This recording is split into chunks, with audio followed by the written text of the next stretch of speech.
Yeah. I'm going to, in show business, it's called stalling, folks. It's called stalling. We've got some of our guests are still on their way. So we were having a little conversation before the show. But yes, we have an outstanding show for you guys tonight. Everybody in the chat, I see all you guys out there. Neil Augusto. I see Mr. Salinas. I see the great Jeff Grubb is here. Jeff, great show earlier, by the way, with you and Mike. Appreciate that. By the way, guys, the great Merc is in the chat as well. Merc, if you want to join the show, we've been trying to get Merc on the show, but he works on Fridays, and he's off this Friday. So, Merc, if you want to join the show, let me know. Just jump in the Discord. Same goes for Jeff and any of the others. Let me know. We got a lot to talk about, and I'm a little fired up. It's an interesting Friday night because we've got a lot of games to talk about, and not just like games like, oh, great, I played the game. There's discussion pieces. There's a lot of discussion pieces with these games that have come out in the past 24 to 48 hours.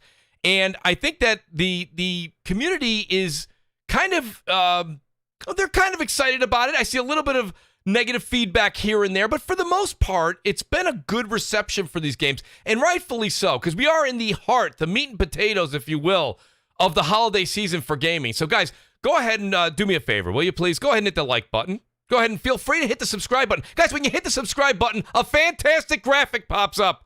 Like a fantastic graphic. You know how long it takes to make these graphics? It doesn't matter. Listen, above that description that I wrote earlier today, there's the join button. If you want to join and become a Mooch Maniac family member, I truly would appreciate it. And I know I've said it week in and week out. Like I said, the shows are going to speak for themselves. But we do have Mooch on Twitch coming back very, very soon. And we have a lot of games to be covering on there. So I'm very, very excited as we go into this fall holiday season. And then, okay, usually that's the end, but not the end. February 2022 is a plethora of video games coming out. You guys know this. But guys, let me just go ahead and read off these fantastic folks that help this channel grow every single week. The great Sir X-Man, JudaZuk, WoolleyGamer, Frostbite Slash, Zombilla Ice Cream, MumbleRanting Gaming, Tyson Web 509, All-Round Gamer, TrueWiddy, Kn1ght Ripper7, Big Chuck 777, Alphonso Carter, Punkidish, BRAP, Jamie, Lady Foxfire, Replicant, Damien, Evan Fastbender, our major Mooch Maniacs, Supreme Samurai, pardon me, Gaming with Persona, Danelle Brown, Smokes 901, that guy Smitty, who I saw earlier, 4-star General Brian B, a.k.a. Delirium Blades, VIP Mooch Maniacs, Blast Processing, which I think Blast Processing is Deadpool, because Deadpool's not here, but Blast Processing is here. Nonetheless, Blast, it's great to have you here with us.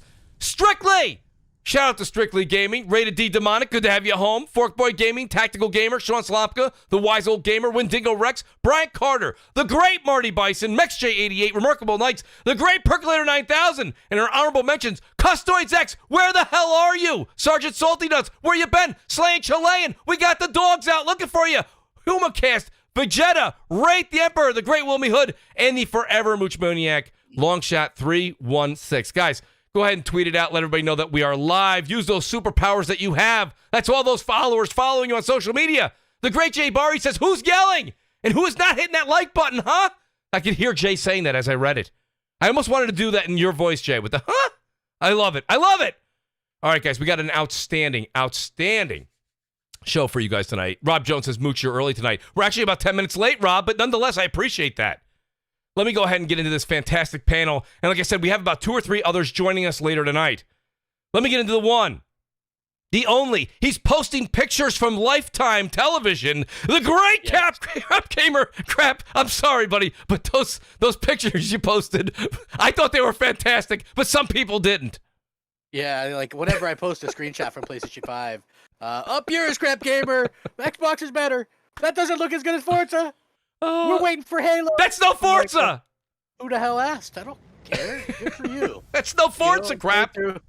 I'm blessed enough. God. I'm going to play through Forza. I'm going to play through Call of Duty. It's one of the good things about when you buy your games, man. You can play through what you want. So it's so yeah, true. But it's gonna, there's a lot of good topics. I've just been enjoying gaming, man. I think we're finally starting to get to that point in this generation, yes, where we're getting some really cool stuff. Like, even though some of it's cross-gen, I realize that, but it's still, I think, and we started saying that last week with Guardians of the Galaxy.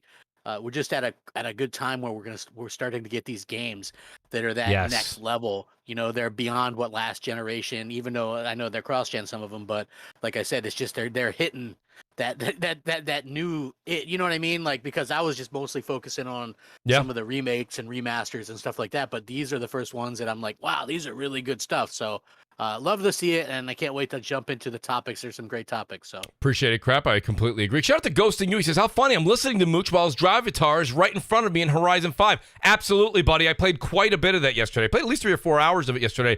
Truly enjoyed it. Ghosting You, we're going to get into that. Shout out to the great Jimmy Harrison. He says, let's do this, gents. Cannot wait. Jimmy, thank you so much for your support. I talk to Jimmy in the DMs all the time. Outstanding individual. Great gamer. Great guy.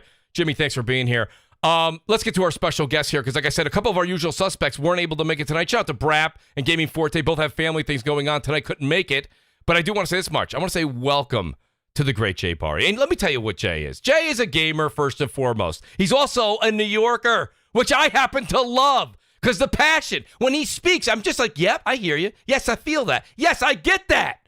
Okay? That's what I get when Jay Barry's on the show. Shout out to the great Jay Barry. You guys know him from What's Up PlayStation on Saturday mornings. Jay, welcome back to CrossFire, man. And listen, I did it to you again. Man, I did it to you again. And I promised you that I wouldn't. I got you on CrossFire on a night you spent hard-earned money to buy a game. And I'm taking you away from the game again. So I feel so bad. But it's so good to have you back on the show. Jay, how are you this evening? It's a Friday night, and the mood is right. So true. We're going to have some fun, show it how it's done.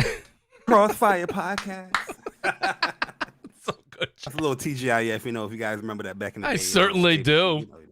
Absolutely. But, nah, man, it doesn't matter, because I've been playing Call of Duty for about like 10 hours. That's like 7-hour stream, then like a 3-hour stream. So, you know, it's cool just to, you know, sit back and relax, you know, and take a break from it, because my eyes was kind of burning anyway. So I was like, yo, it's cool anyway. I'm glad I could help you out with that, Jay. Absolutely, man. But nah, it's cool. It's cool to be on here, man. It's been a long time. It's been a minute. Yeah, it's been a minute, man. But we in here, and it's gonna be a good show. Trust me, guys. What I a good. appreciate I see you guys that, in the Jay. chat. I'm on my best behavior today, because Forza Horizon 5 has came out. So this week, the week that everybody's gonna be playing it, I'm not gonna be bashing Forza Horizon 5. Wow, very nice. In a week or two, yes, when nobody is playing it, that's the bashing will commence. then you will begin. That's so nice of you, Jay. The Xbox community is so. It's gonna last a week or two. It happened with Forza Horizon 4. It happened with 3. I know you guys. Listen, a lot of people don't know. I know you Xbox guys. I know how you guys play. When it comes to this game is a great, amazing game, but you guys don't play it. I'm sorry. Jay, don't dip into that. You gave him 14 days. You got to give him all 14 days, Jay. I appreciate that. It's very kind of you. That's my bad. It's okay. Sometimes it's hard to hold back. I'm on my best behavior. I told Jeff Grubb I'm on my best behavior. I'm on my best behavior. So great. But, you know, speaking of it's been a minute, it has been a minute since the great Nicholas Downey's been here. Nick, I got to tell you, me and you have talked more about scheduling than gaming. And I don't know. It's not anybody's fault. We got things to do. We got work to do. We got families. We got things going on. But I got to tell you, I love your takes. The reason I don't ever give up on getting Nick on the show is I love his takes. I really do. I like it even when he throws a zinger out there. He throws a couple of zingers out there on Twitter, and I sit there and I laugh and I chuckle and I go, I got to get this guy back on the show. The great Nicholas Downey is with us tonight. Nick, welcome back to the show, buddy. How are you this evening? Oh, you know, just your stereotypical pot-smoking Canadian. So just hanging out, having a good time. It's Friday night. I'm not at work. And I'm excited to talk games with you. And, you know, as someone who has known Jay since, you know, the good old We Game Here Facebook group days, it's great to be on a podcast with the man for the first time. So I'm looking forward to this. That's what we do on Crossfire. We bring people together, folks. Let people know that. Spread the word. I'm not even going to lie. Like, yo, Nick, when you came in here and you said, hey, I was like, yo, he is on some good weed right now. But I didn't say that. But thank you for coming. That's store-bought. Yes. Listen, I got to be honest with you. It is great to have all you guys here tonight. Nick, I guess I'll go ahead and put you on the hot seat first. You know, Forza Horizon 5. Now, let me ask you first and foremost, have you gotten a chance to play it at all? No, man, I can't stop playing Age of Empires 4 long enough to race cars. I'm sorry. Well, that's okay. Now, I may be the only one currently until others get here. I have played it, but you've seen enough of it, Nick. I mean, let's just say you just gave your gaming credentials just with Jay right now. How long you've been in these gaming streets, talking games, knowing, and you've been gaming before even then. Okay, so you see what's going on with Forza 5. What do you think? I mean, you've seen enough clips. You're seeing what's going on online. What's your overall take on the game? And where's your excitement kind of sitting right now as you may leave Age of Empires and maybe trickle into the Forza Horizon family? Well, I'm interested. Like, don't get me wrong. I've just had a hard time attaching myself to racing games. I'm not sure if that's necessarily racing games' faults, but like, no, nothing's really hooked me in since like Need for Speed Most Wanted on the PlayStation 2 and like Need for Speed Carbon. A lot of Need for Speed games, if I'm being honest. When those started getting bad, I really fell off of racing games. Like Forza's cool, and like I'm excited to play 5 because I really kind of bounced off 4. 4 just didn't click with me. I played it for a couple hours. I'm like, yeah, that was fine. And I kind of moved on from it. Mm-hmm. I'm kind of hoping this one kind of sinks its hooks into me a little bit more. And I've heard a lot of positive things from a couple of people that have been playing it for about a week. So I'm kind of optimistic that I'll enjoy it more, but yeah, I got to stop playing Age of Empires first. Nick, did you just say that you skipped 4 for the most part? Yeah, I only played Forza Horizon 4 for a couple hours, probably. Okay, so I can't thank you enough for bringing. So I was talking to Crap about this. He's like, I can't believe you're actually playing Forza 5. First of all, I want to take a second and say you guys may remember Alan. It's at Beetle Comment on Twitter. Alan was a regular on CrossFire for about a year. He pronounces it HDR. That's right, HDR. Right? Yeah. Outstanding. We miss Alan so much on the show, and he was our Forza guy. He would always talk about Forza Motorsport, Forza Horizon. Well, Alan now works for, I believe he's working for Turn 10. And the great Alan at Beal Comment, he got me a premium review code. So shout out to We Are Playground. Shout out to Turn 10. Shout out to Alan. Thank you so much for that code. I've been enjoying it. But I want to say, the main reason, I've been saying this not just to Crap, but I also said it over and over again on Twitter, was the reason I think I'm enjoying Forza Horizon 5 right now to the degree that I am is because I really skipped over 4. And there's been some criticism that 4 is a lot like 5. Now, I played 4, much like Nick, 3, 4, 5 hours. I don't know. It wasn't a lot. I think I've already surpassed 4 with how much I've played 5. And it's not because 5's that much better, but it's just because I played a lot of 3, and when 4 came out, I just kind of felt saturated. Nick, tell me if I'm wrong in this. I just felt like I did this already.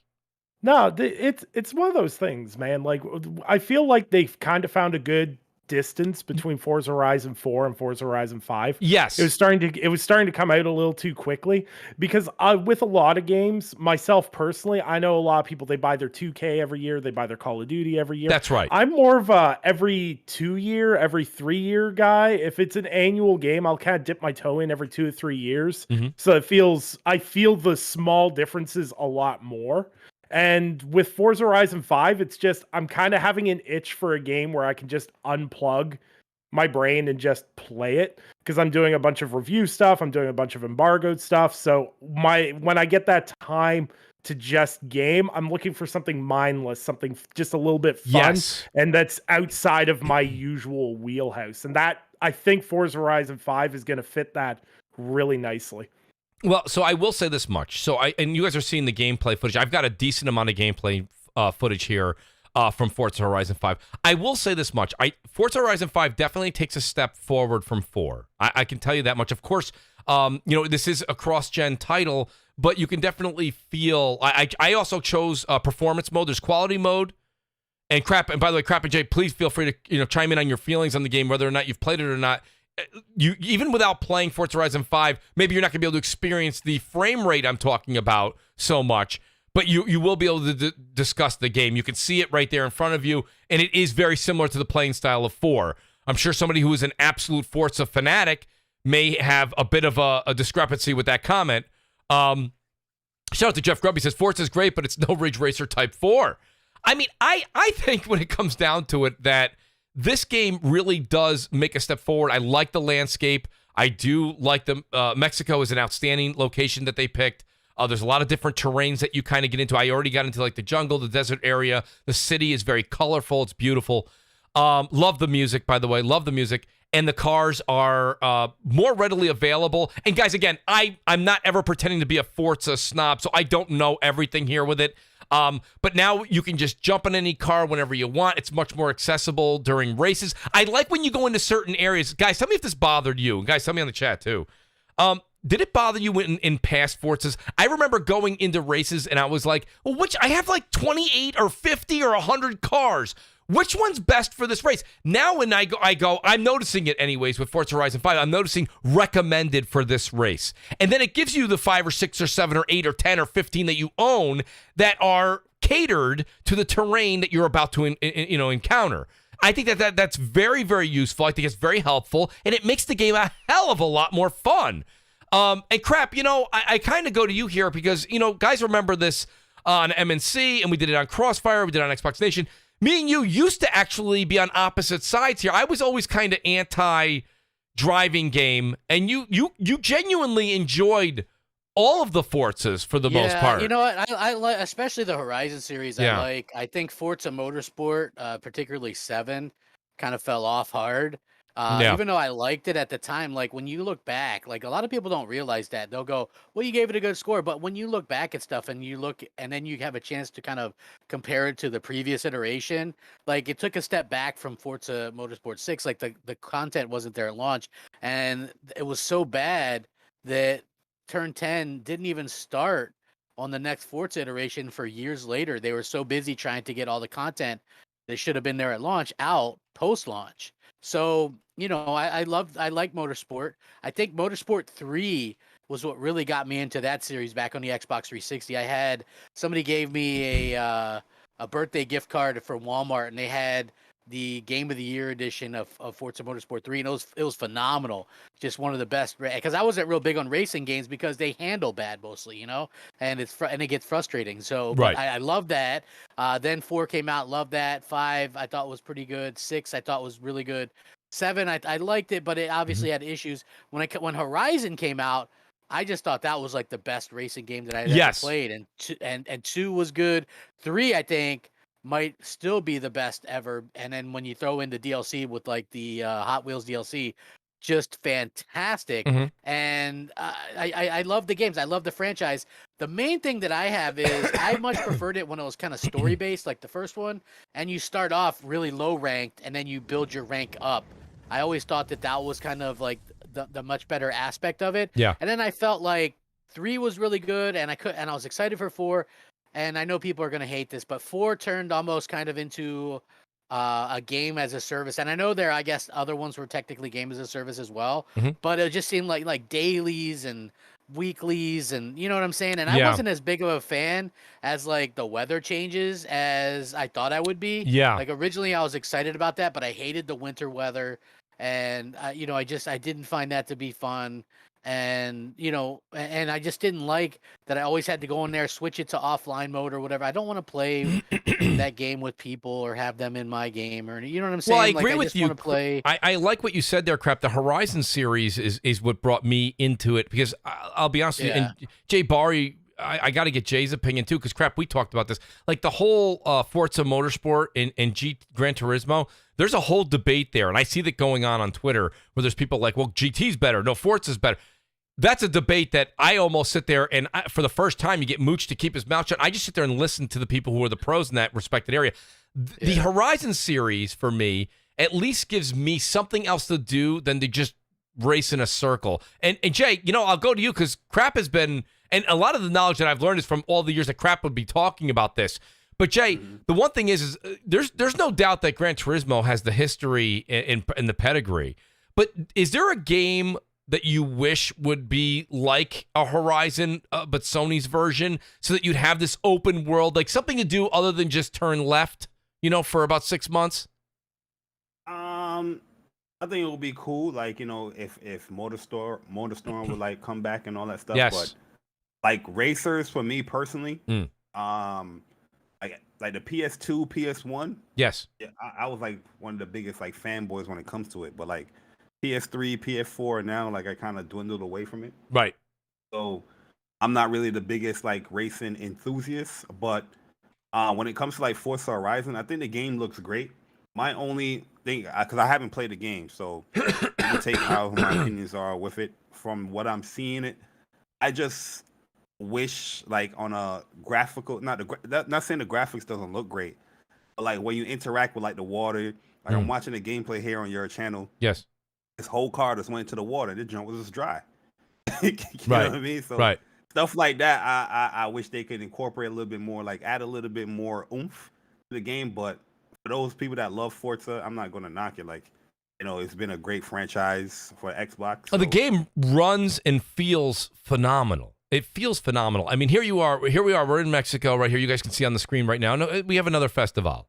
And, you know, I mean, my whole thing is that I was kind of always hoping, you guys remember the rumors that were going around that it possibly was going to go to Japan and there was going to be like the whole like Tokyo scene and it was going to be like tight-knit streets with neon lights and, you know, and then maybe have a bit of a quest to it, you know, where you actually know the individual. Because right now they do these things with the individuals and the avatars in the car, and you can dress your character up, and when you win a race, you see him for like maybe about 4 seconds. He waves to the crowd, and, you know, it's like, well, you can take the money, and you can buy him a coat and a shirt and a pair of glasses. It's like, to me, it's like I let the money just pile up. Because you earn cars and spins, you earn cars and barn finds, you earn cars by winning races. What are we doing with all this money? I think I got like 30 million still from Forza Horizon 4. It carries over, I believe. Yeah, it does. You know? If it does, then Yeah. I mean, that's just Yo, the chat is funny. They saying, yo, the water, like, yo, I'm a very detailed like animation dude. Right. Like, especially like, okay, you have Forza Horizon 4, which looked great, played great. Yes. But now you have like this on the Xbox Series X. Like, I'm expecting like a level up. Like, yeah, the game looks much better, but it's just more on a, you know, like resolution and, you know, the color palette and stuff like that. But what about things like, you know, like how you interact with the dirt? Like I saw in the gameplay before that you was drifting in a whole mud. And the car didn't even have no mud on the side of the door or anything. I'm not saying that dirt doesn't build up on it, but it's so minute that stuff like that to me, I look to, you know what I mean? Like especially a car game, you're not focusing on anything really else. But the car. Yeah, because, you know, it's funny you say that. And I listen, the things that are going by you as you're going, you can see the speedometer on the side there. You're constantly over 90, 100 miles an hour. So yeah, that's true. You know, the colors and things like that on the side of the road. Yes, you see them. No, but Jay, I was agreeing with you. The focal point, as you, the player, is the car. You're looking a bit in front of you, but you are always seeing your car. I don't have a problem with that. Again, I'm not a car enthusiast, and I'm also not a car nut in real life. You know what I mean? Like, I don't go crazy, you know, fixing cars, all that kind of stuff. That's not my bag. But, I mean, at the same time, I do have a question. Do you guys remember, was Forza Horizon 4, was there an ability on the Xbox One X to play that at 60 frames, or no? Was Forza 1080p 60? Okay, there was a 1080p 60. Okay, so I will say this much: the game does look phenomenal, and you play. I believe this is going. Is this upwards of 120 hertz crap, or is it 60? No, it's 60. Like when you play it at 60, what they did was they tried to. It runs at 4K sometimes, but it can drop as low as 1600p. What they did was just remove still some very of the good foliage. I mean that for them to be able to do that, it's like, you know, they remove. You're gonna have to make some concessions, right, to run it at, you know, like you could maybe wonder, you know, maybe if they would have just capped it at like 1440p 60, they could have maybe kept a little bit more of the foliage and stuff like that. And I guess it's essentially what PC players do. You know, you turn down stuff to get a better frame rate. But right, you know, I think that's still, you know, they wanted to go for that. Well, if the One X can do 1080p 60, well, we certainly can do better than that. You know what I mean? Absolutely. So I think that's exactly probably where the mindset came in, and it's a good engine. Playground Games are no joke, man. They do wonderful work. You know, oh my God, yeah. Yeah, it's pretty clear that they do a great job. They're the most consistent Well, Studio. imagine where Xbox would be if there was no Horizon and Playground Games over the last 7-8 years. Yeah. I mean, no Horizon 2, 3, 4, 5. Like honestly, this is their first AAA first party. Well, crap. In 790 days. I Think have a about lot that. of faith in Playground Games, although I will say their real test isn't Forza Horizon 5. Their real test will be Fable. As they step away from, because let's be honest, as great as each of the Forza Horizons, whether you want to sit there and say that you love Forza Horizon and they've been gigantic leaps, or you want to say I'm okay with Forza Horizon and they've been just minuscule leaps, that's fine. Whichever gamer you are, that's fine. But this is definitely their comfort zone, and it's going to be interesting to see them leave their comfort zone.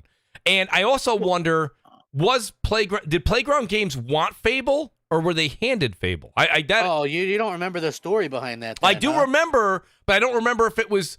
I don't remember if at the end of the day it was Playground went to Xbox and said we want to do this type of game, and they're like, well, no, you're going to do this type of game. Well, they had apparently made some sort of playable demo, and were trying to pitch an RPG, a new IP, and nobody wanted it because they hadn't done anything but racing games. Then around this time, Phil Spencer had, kind of went back on what he originally said on single player games because Horizon Zero Dawn and Zelda Breath of the Wild had come out and just went gangbusters. And that gave him an idea to bring back Fable. And he said, well, can you take what you've done there and turn it into a Fable game? And that's basically where that started.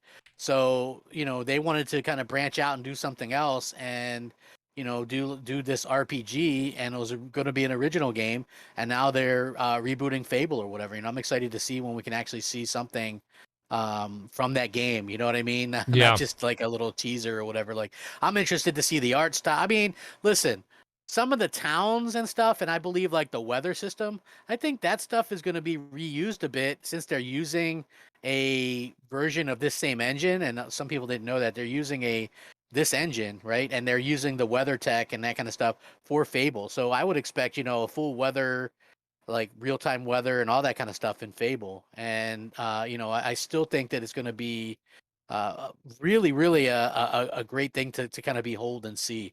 I'm looking forward to seeing this game more has on Fable. dynamic weather, or it's like I don't know. Does it have seasons, Mooch, like the other ones? I haven't played it yet. I mean, to be honest with you, you drive around. I haven't seen the weather change while I was driving around in open roam mode. But I mean, as you enter different races, there's definitely different weather. So I don't. When you're in the midst of a race like this that you're seeing on screen, it will then just start to rain in the middle of it.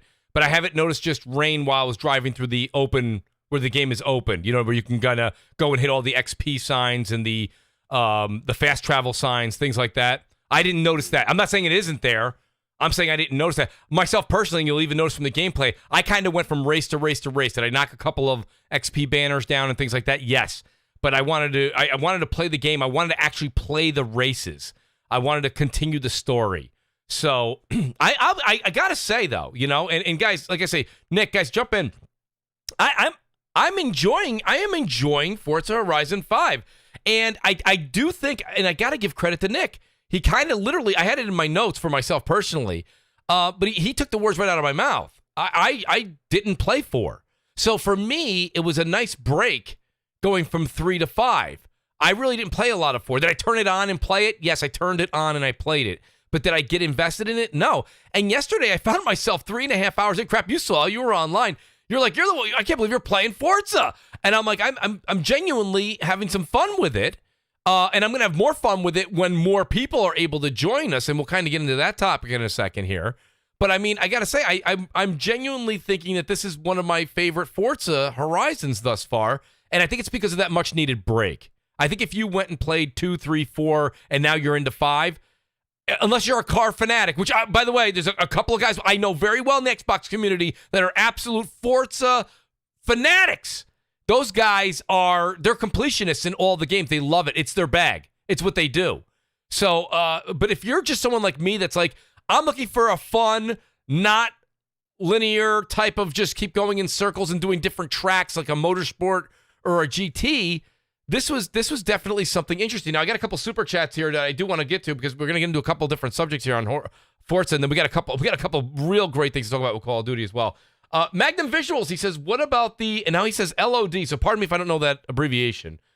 The LOD pop-in Forza 5 performance mode. Nobody's talking about that. This is where the PS5 would have an advantage with the SSD speeds. I saw someone on Twitter, I saw Dirty J mention that he had to play the game at 30 frames per second because the pop-in was really, really bad. Is he on the One X, though? No, I think he's on the Series X. Okay, I'm just asking. Yeah, Series X, One X doesn't have a 60 option. Okay, all right. On this one, it's only a 30 option. So I don't. But I know for a fact he has a Series X. So yeah, they just say that there's a lot of popping with it. Like I said, I haven't played it. I'm finishing up Guardians. I got a few more chapters in that, and then I started Call of Duty Vanguard today. So Level of by the way, crap, it was level of detail. Thank you, Gadget, and thank you, Insomniac313. Guys, go ahead and hit that like button, tweet it out, let people know we're here. Share this, please. It's funny. There's so many abbreviations now. Is there a handbook? Can somebody get Mooch a handbook? You know what I mean? Every week there's a different 3 letters. I saw LOD. I thought he meant LOL. All right, nonetheless. So here's another thing. I thought he meant Legion of Doom, the right, yeah, the Legions of Doom popping in and out of your Forza Horizon. That act kind of sexy over there, that black Acura. Thank you. So Jay, you just invoked another story. So I have all this money that I've been acquiring in the Forza games. I don't know what to buy. I don't want to buy my avatar a hat. I don't want. You can buy him socks. Socks. Like, when would you see my players' socks? Anyways, so I looked through, and I was about to take on this race, and it said recommended, and I looked at the cars I owned in my garage, and I'm like, these cars are awful. So then there was another category. It said buy, right? They were terrible, crap. So I'm looking at this thing, and I'm like, it says buy recommendation. So I click on it. It brings me to the store, and it says, here's a various sets of cars and I look at this one, and it's a matte black, which I love. Love it. I like that matte black. It's hot. It looks good. Love the Acura. So I said, okay, great. Bang. I said, I'll take that. I spent like 200,000 credits on this thing. There's probably somebody in the chat right now that's a big Forza fan. It's like, Mooch, you spent 200,000 credits on that? I did. Because I didn't want to buy my guy's socks. Why not? Or shoes. So what are you buying socks and shoes with a character for? Oh, here you could buy masks. Jay, that's available. Very. That's not a joke. Very hip, right? I mean, because when you win a race, I cut it out. Maybe I have 1 or 2. I don't think I even put a snippet in. What kind of socks? Like gold toes, gold tips? Gold toes, gold tips. You can have the stripes. You can look you can look like Willy Wonka. You can look like Where's Waldo? Whatever you want.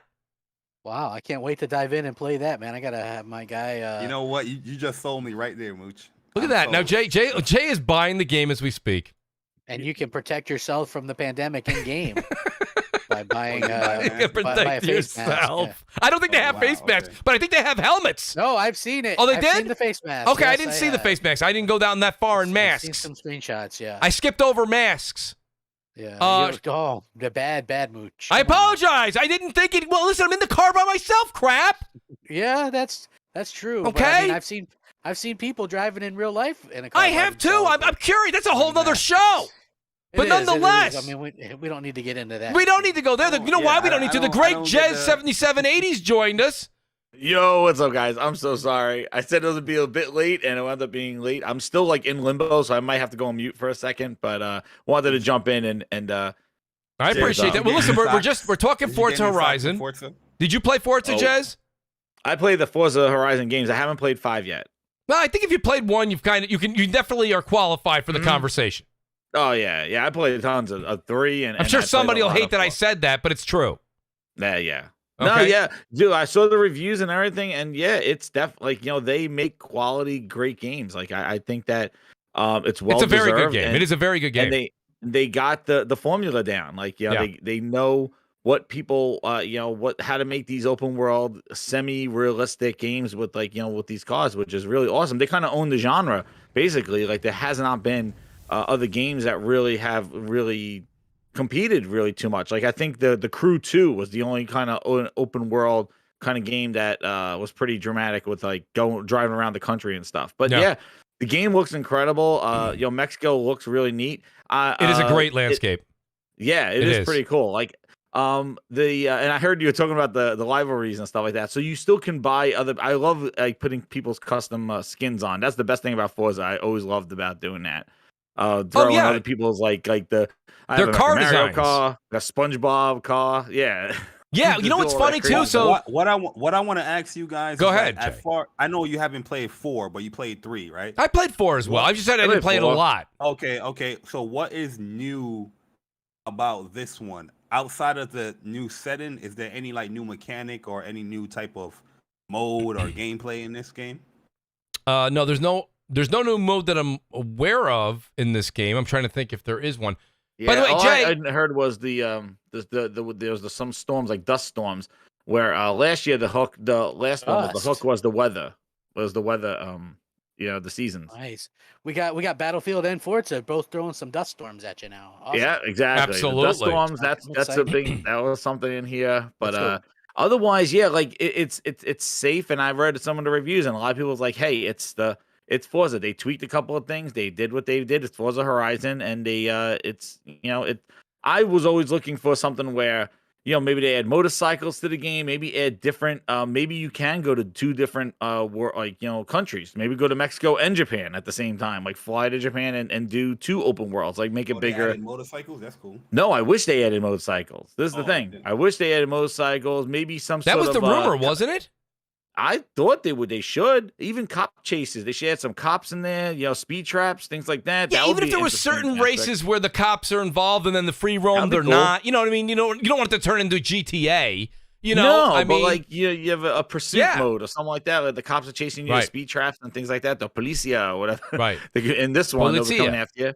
Yeah, or you could do, or like kind of crazy taxi modes. I think they do have some missions like that, but like like picking up people, dropping them off. Like there's no real people walking around. So far, I've only run into the typical, which is the barn finds and the festival.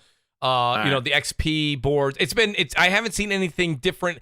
I can say this much: the map is large as hell. A much larger map. Shout out to Fat Nuts. He says, "What's up, Dad? What's going on, Fat Nuts?" By the way, shout out to Fat Nuts who game gifted me Call of Duty Vanguard. Thank you very much for that. Appreciate that, Ed. We're gonna get into that. Believe me, that's the second part of the show. But Jay Barry, and shout out to Gaming with Persona. Persona's probably listening while he's playing some Vanguard. But it's funny because Jay and Persona love crap. You'll like this. They love the hashtag "Who's yelling." So I want to say shout out to Lynx Camisole.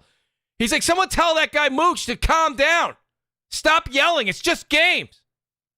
Well, welcome to the channel, Lynx. This is what we do here. We get animated. There's other channels you can go to. You can fall asleep. I keep you awake. You're welcome. Nonetheless. Don't go to my channel if you don't like yelling. Right? Must be a New York state of mind. I don't know what's going on. This is the way it is. Okay, I'm 100% New York. I'm 100% Italian. You know what that equals? Loud. Yep. That's fine. The hell you want from me? He talks a lot with his hands moving. Yeah, I hit the mic. See it. Absolutely. I've got I got the screen at least 2 arm lengths away.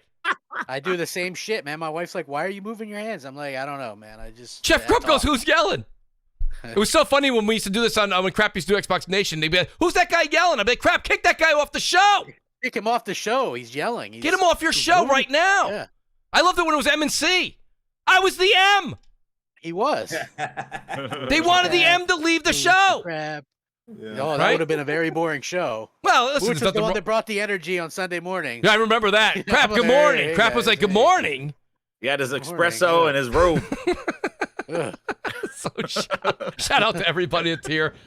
Listen, I got Rob Jones, the great Rob Jones. He says, people who say Forza Horizon 5 is just the same as usual and are against it, but they're the same people who buy Madden and FIFA every year without iteration. So, Rob, it's funny. I'm glad you said that because that's a conflict going on both sides. We're both shooting the same arrows. So, hear me out. Same thing. I had somebody tweet me earlier. They said, "Mooch, can you bring this up on CrossFire?" I said, "I will." He said, "Why is it that Far Cry 6 or Call of Duty gets lambasted for being just more Far Cry or COD, yet Forza Horizon 5 being just more Forza is great?" And I said, "You know what?" I said, I it's the same thing. It's just Rob's asking the question in reverse, which, by the way, is a valid question. Listen, I think I've come to this degree, and guys on the panel, please tell me if I'm right or I'm wrong. I think if you like Forza games. Like I said to you, like and I don't want to say his name wrong, but shout out to Forza Irwin. I think that's his name on Twitter. He loves. I mean, his name's Forza Irwin. He loves Forza, right? I mean, Alan at Comet Beetle loves it. Loves it. He studies it. And if you like Call of Duty, like myself, you've bought every year. If you've bought every year, right? You like Halo, and maybe the reason, like I was never a big Halo guy. What drove me to Xbox was Gears of War. I've said this a number of times. You guys know this. So for me, when people are like, "Oh my God, Halo's back," I'm kind of like, it's Halo. So that's me. That's a me problem. I'm not talking you out of it, but it's more Halo. It's Capture the Flag via 2001. So it is what it is. This is more Forza, and GT's more GT. It is what it is. So I think when it comes down to it, Rob, that's a true statement, but it goes for many different games that we all love. And Jeff, I hope so. Jeff Grubb says, I think Forza Horizon 6 better change more significantly. Jeff, not that we have to go through the archives, but you can even ask Crap. Remember, I was saying I hope that 5 years ago would change because now we're on a new console, but because of the situation and we're kind of still pitter-pattering kind of between last generation and this generation on both of them, PS5 and Xbox Series X, it is what it is. But yes, Jeff, if you have any say with anybody anywhere at Xbox, please, I don't want them to change the idea of open world. Just add to it. Just add to it. Look, that's the point I was going to make is that, just adding something new to it doesn't mean that it's going to sacrifice the brand of what Forza is, but you could always add stuff to it to make it different, to differentiate it from the previous version, especially when you're on number 5s and 6s. So, especially with this kind of franchise, there's so much they could do. And, given this world that they built, like they got the template, right. They could just add more stuff to it, and make it like a pull for everybody to come back rather than just like the map change and the world change. It would be interesting to add, other vehicles, other types of vehicles, and that would be interesting. That would be something different. Mod some motorcycles or something like that. Like that was a simple one. I thought they would add motorcycles or mopeds at least or something. Yeah, I mean, I could see them adding, like, why not, like, add some go-karts or some mopeds or... Yeah, they had a Hot Wheels expansion. They went wild with that. It's funny with the whole COD comparison, too, because one of the biggest false narratives that we have in this gaming community is that Call of Duty is the same thing every year, but they have 3 different developers creating the game. It's never the same thing every year because each developer has their own little... takes or their own little zombies. I think the thing is like anytime someone comments on a franchise and it's outside of like the actual fan base of the franchise, it looks the same from the outside unless you're like, playing that game every year. Like I'm guilty of, like, I play COD all the time, but I'm like every 2 years, every 3 years kind of cycle for myself. But I'm guilty of saying, every COD kind of feels the same because the motion, it feels the same, but like the variance is like your TTK is different. There's always kind of some different modes thrown in. They try out different feedback, with the PlayStation 5 stuff, you got the haptic feedback and then you got that stuff now too. So there's always small changes that if you're from the outside looking in, you wouldn't know about unless you have your hands on it. And that kind of wraps into the whole, talking about games if you experience them versus on the outside looking in and the differences you'll see. Because like, I'll use, for example, right now I'm playing Age of Empires 4. It plays like Age of Empires. It's a Age of Empires game. Great example, Nick. It plays like the last 3. But as a fan of that series, there's different hotkeying they're doing. There's different things you can do in the skirmishes. There's all these little things I could tell you that's so much different than the previous installment. But from the outside looking in, it just looks like another installment of another RTS franchise. And I think what people need to realize, if someone's a fan of something, they're going to notice those small changes. I feel like there are some games that are quote unquote dormant that don't really improve upon anything. And I do believe in the criticism against Far Cry 6 for that, because a lot of the Far Cry games feel like Far Cry 3, but it's trying too hard constantly. It feels like they're trying to chase that magic that they just don't have anymore. And I think that's an example of that. But I don't think like Call of Duty, Battlefield, or even for argument's sake, Halo necessarily is the same with every release. There's always those little things, but I think the thing that Forza has to do with 6 is it needs to make those differences bigger so that people from the outside looking in go, hey, that's really cool. I want to play that. And that's something Gran Turismo is doing really well right now, because I am not a sim racer guy at all. I do not pretend. I will not pretend. But Gran Turismo is doing some really cool stuff where I'm like, I might try a sim racer, because it's doing things that it's advertising to somebody outside the audience. I think that's the next step for Forza, is it needs to advertise outside of its regular audience. Yeah. No, well said. I completely agree with that, Nick. And that's what I was just saying with Jeff. And I want to say, Jeff Grubb actually gave a little bit of insight, which I thought was very, very useful. Now I'm just looking real quick for where I wrote to Jeff here. I apologize, guys. There it is. Jeff says, Playground wants to wait until after the Motorsport revamp with 8. 5 is fine while we wait for that. So apparently they want to wait for that revamp. Once that revamp, they'll do something different. I'm all for that. Like I said, I don't mind that. Now I do want to ask you guys this. One more couple of super chats here, and then I do want to get to the second part of this question before we move on. Shout out to Magnum Visuals, who's back. He says GT7 has real-time weather based on current conditions in the real world. That's what Jay Barry was kind of alluding to that earlier when he was looking at some of the gameplay here. And then I've got Kubini Gaming. He says, Mooch, use Forza Hub app, lot of cash for all Forzas. So, yes, I it's funny. I saw something about that.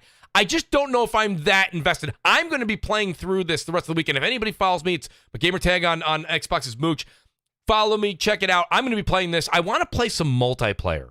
That's what I want to do with this game. That's the one thing that I haven't done. Can you get into this game and just have a friend of yours on and race? Like, we go to a race and we race each other. Like, it says 3, 2, 1, go, and race each other. Does that exist? Does anybody know that? Add them to like a crew, like an online crew, and then you drive around and then join a race and invite them. I think that's how I did it. Because Jez, I'll be honest with you, the only time I ever played multiplayer was I did what you said, but then we were only able to kind of goof around in open roam, free roam together, like drive around, and I don't want to just do wheelies and donuts with you, Jez. No offense. Yeah, right, I know, right? Just like start crashing into walls and trees and stuff. Yeah. No, I think you can then join an event and then you drive to the event or something like that. And you can bring them to That's what I thought, but I haven't been able to experience that yet. You know anything? They don't have like team racing. Like, say you have like a friend and you guys race together and combine the placing that you get, and you get points. Well, Delirium Blade says 100% yes, you can. So they must. Guys, by the way, I'm asking. I'm not telling. I'm asking. If I'm unaware. So if the chat is saying yes, Adam John says you can race against each other online. That's all I wanted to know. Mm-hmm. Viceroy, I don't believe anybody has but me. But Viceroy, thank you for that. That's part of this topic.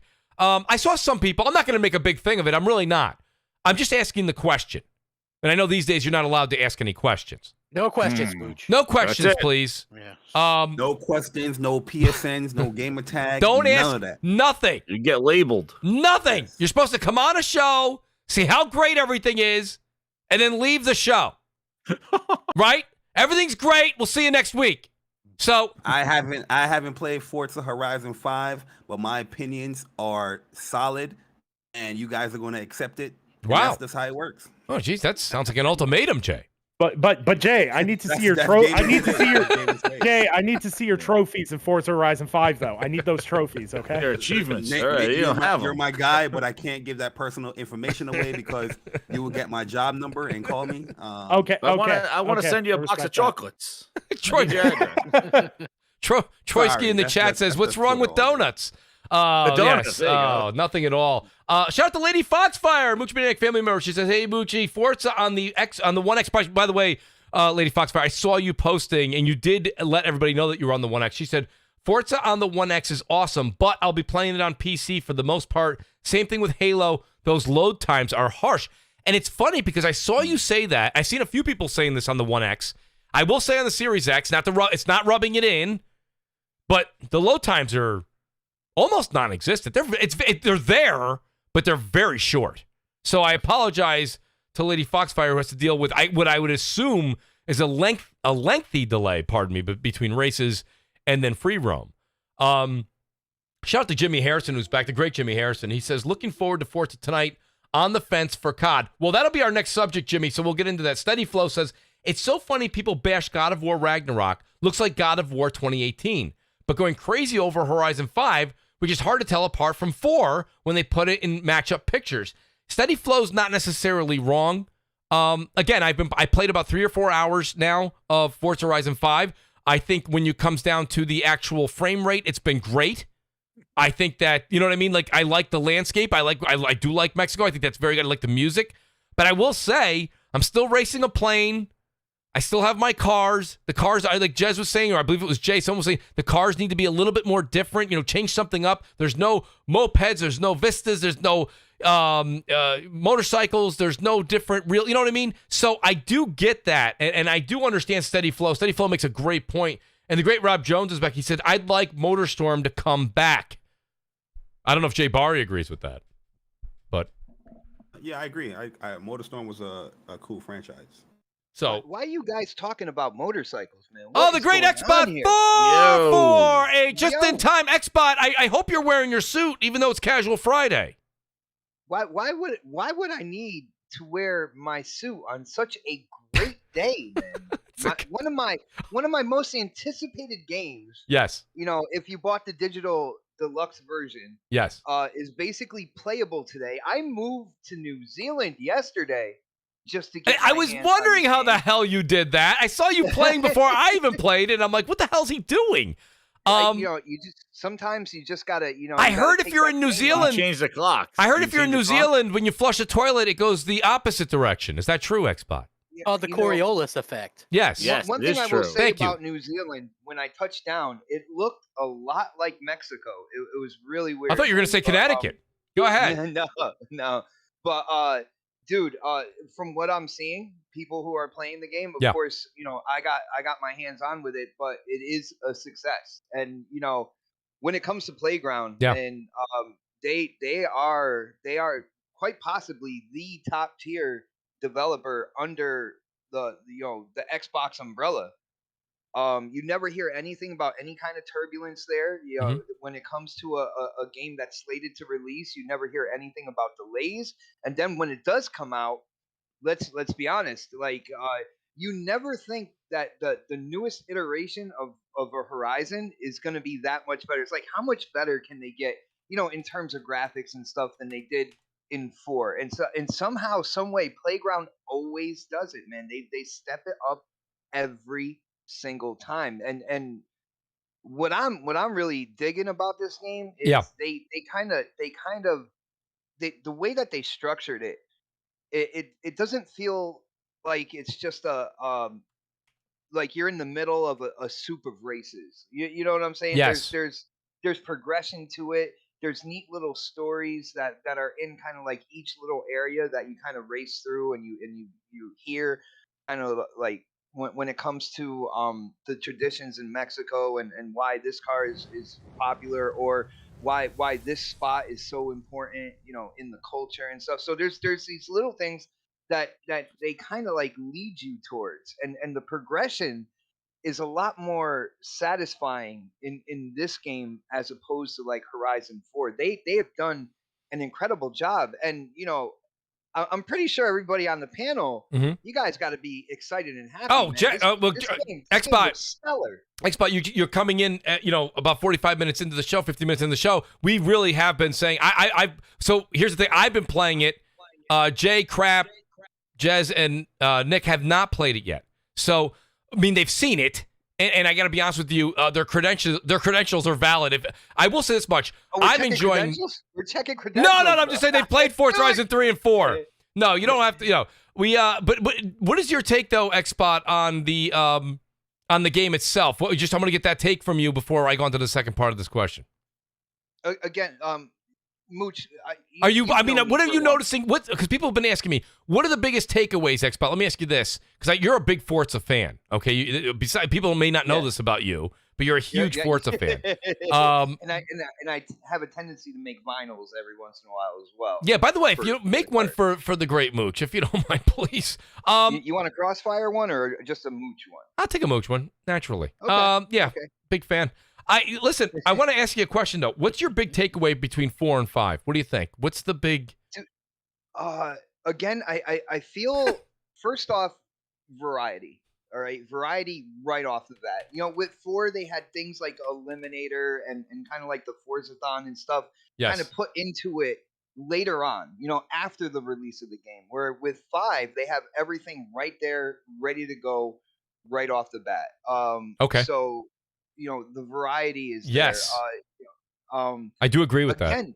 Again, the progression, man, you never feel like, at least in my opinion, even with so many kind of like icons on the map and stuff, like I always knew where I wanted to go next, and it always felt satisfying getting there, doing that race, and unlocking new races, kind of like in that vein. Yes, you know what I'm saying. Does this is it just my eyes, Xbot, or the map seems immensely larger? Yeah, it does. It really does. I gotta say. And so, if you guys are like me, I felt like sometimes when I was going through 3 and 4, I was kind of like with the races with 4, not really, but 3, I was kind of like, that's it. I want some more races. There's a lot of races here. Shout out to Lady Foxfire. She goes, I don't know what. She goes, Xbox sounds like he bought a lot of socks. So shout out. That's an inside joke from earlier, Xbox. We were talking about how you could buy socks for your avatar. Oh yeah, I saw. Oh my. Lady Foxfire feels that maybe you are one of those people that's endorsing the purchase of socks in Forza. I haven't. I could see this socks yet, but in the future, it concerns me. Future, yeah, there will be a definite shopping of all the socks. I will have all. Lady Foxfire is usually not wrong, so I gotta say I saw that and I said, oh my God, he is one of them. He's a statistic. All right, here's what we got. So yes, please go ahead. Real quick, just real quick, because I've had a whole day to play this game, right? Yes. And I got to say, and I know, you know, when you get a new game, especially one that you've been waiting for, yes, you know, your adrenaline's up, your emotions are up and stuff. But after playing this game for a whole day and seeing like how everything is unfolding and kind of like just the whole experience as a whole. Yeah. Out of all the Forza Horizons, I still say that Forza Horizon 1 is the absolute best one. When you know, I think Crap would agree with you.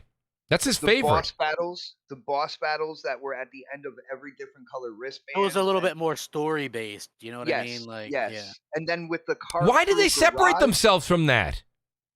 Was there a reason? Was there bad? Was there fan feedback? I think it was coming out too fast. Okay. For them to implement it, to be honest with you, because it started coming out every other year, and I think to do that, where you were a character and then you know they talked to you. But what I liked most about part 1 was you start off really low ranked. I think like 500th or something. You have to like earn your way through getting the little bonus, the rewards points to earn your rank and a different wristband, right? Yeah. So basically win race and gain popularity within the festival to get to the point where you're racing the champion. Yeah. It used to be really cool just to like do donuts and build your score like in an empty field or something to get some popularity and stuff like that. And then they would like talk about you on the radio and stuff like that. Like the new guy is blah blah blah. Yeah, the new guy.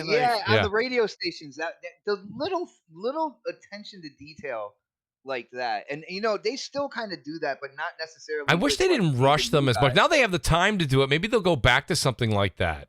Xbot, I didn't want to cut you off, but I do want to get to the second part. Do you have more that you wanted to add for folks that want to know about this game?